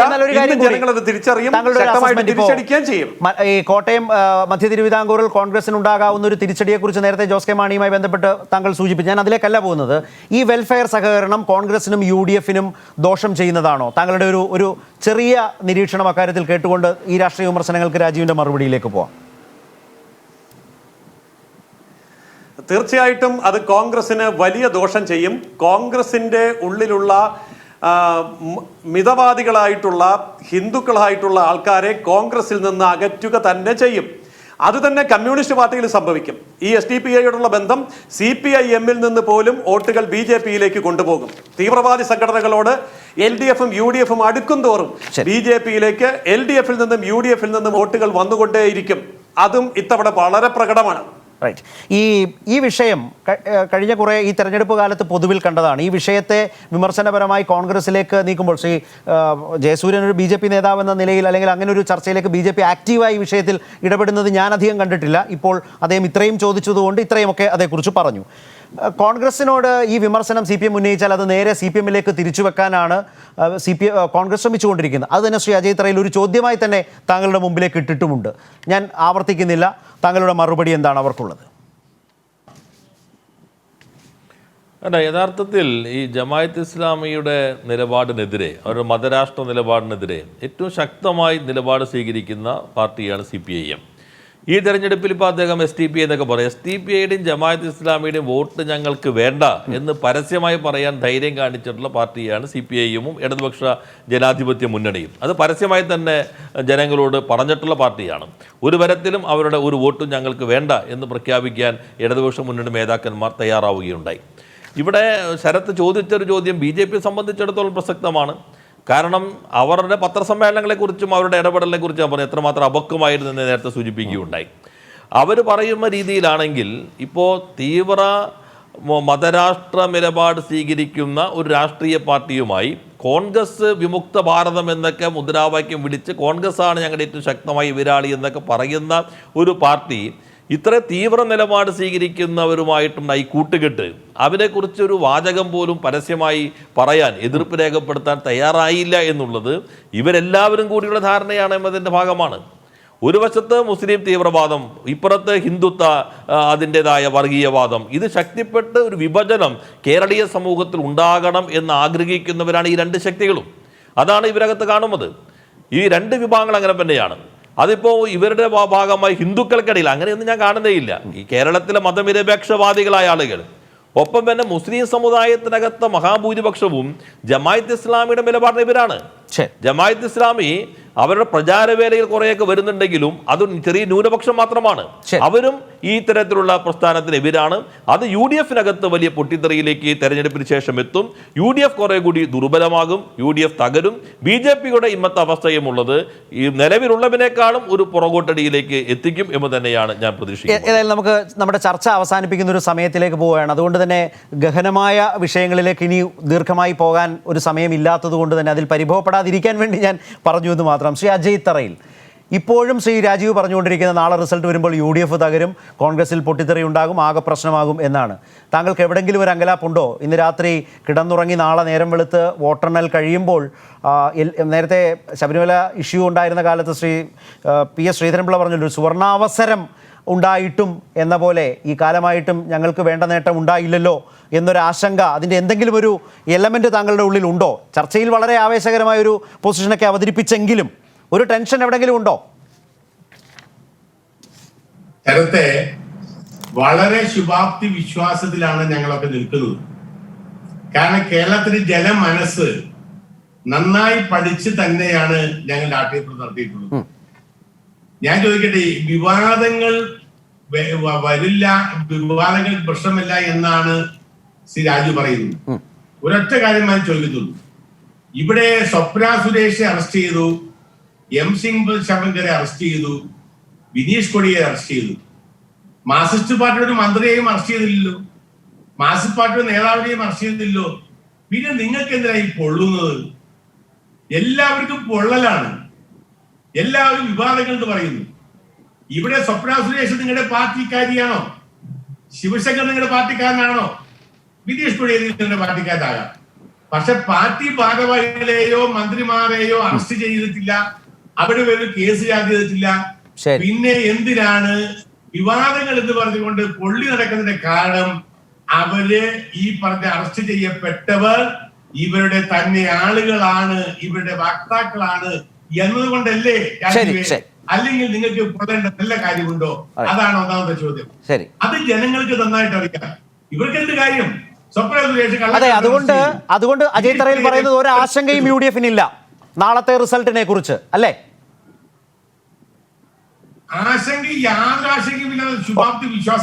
ശരി, അതിന്റെ കണക്കുകളും അജയ് തറയിൽ ആദ്യം തന്നെ അവതരിപ്പിച്ചു. അത് വളരെ കൃത്യമായ ഒരു കണക്ക് വെച്ചിട്ടുണ്ട്. നാളെ വോട്ടെണ്ണി കഴിയുമ്പോൾ പ്രേക്ഷകർക്കും വോട്ടർമാർക്കും അത് വിശകലനം ചെയ്യാവുന്നതാണ്. അത്ര വലിയ ആത്മവിശ്വാസം UDF പങ്കുവെക്കുകയാണ്. BJP-യെ സംബന്ധിച്ച് ഞാൻ മുമ്പ് പറഞ്ഞത് ആവർത്തിക്കുകയാണ് എന്ന് തോന്നാമെങ്കിലും വലിയ കണക്കാണ് അവതരിപ്പിച്ചിട്ടുള്ളത്. ഒരു ബാഹുബലി ബിഗ് ബഡ്ജറ്റ് സിനിമ പോലത്തെ വലിയ കണക്കാണ് BJP അവതരിപ്പിച്ചിട്ടുള്ളത്. അതിൽ നിന്ന് താഴോട്ട് പോയാൽ വലിയ ക്ഷീണം ഉണ്ടാവില്ലേ?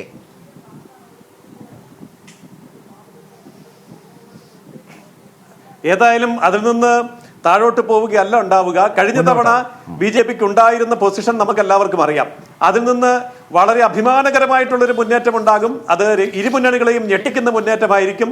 BJP പോലും പ്രതീക്ഷിക്കുന്നതിനേക്കാൾ വലിയ മുന്നേറ്റമായിരിക്കും എന്നാണ് എൻ്റെ ഉറച്ച വിശ്വാസം.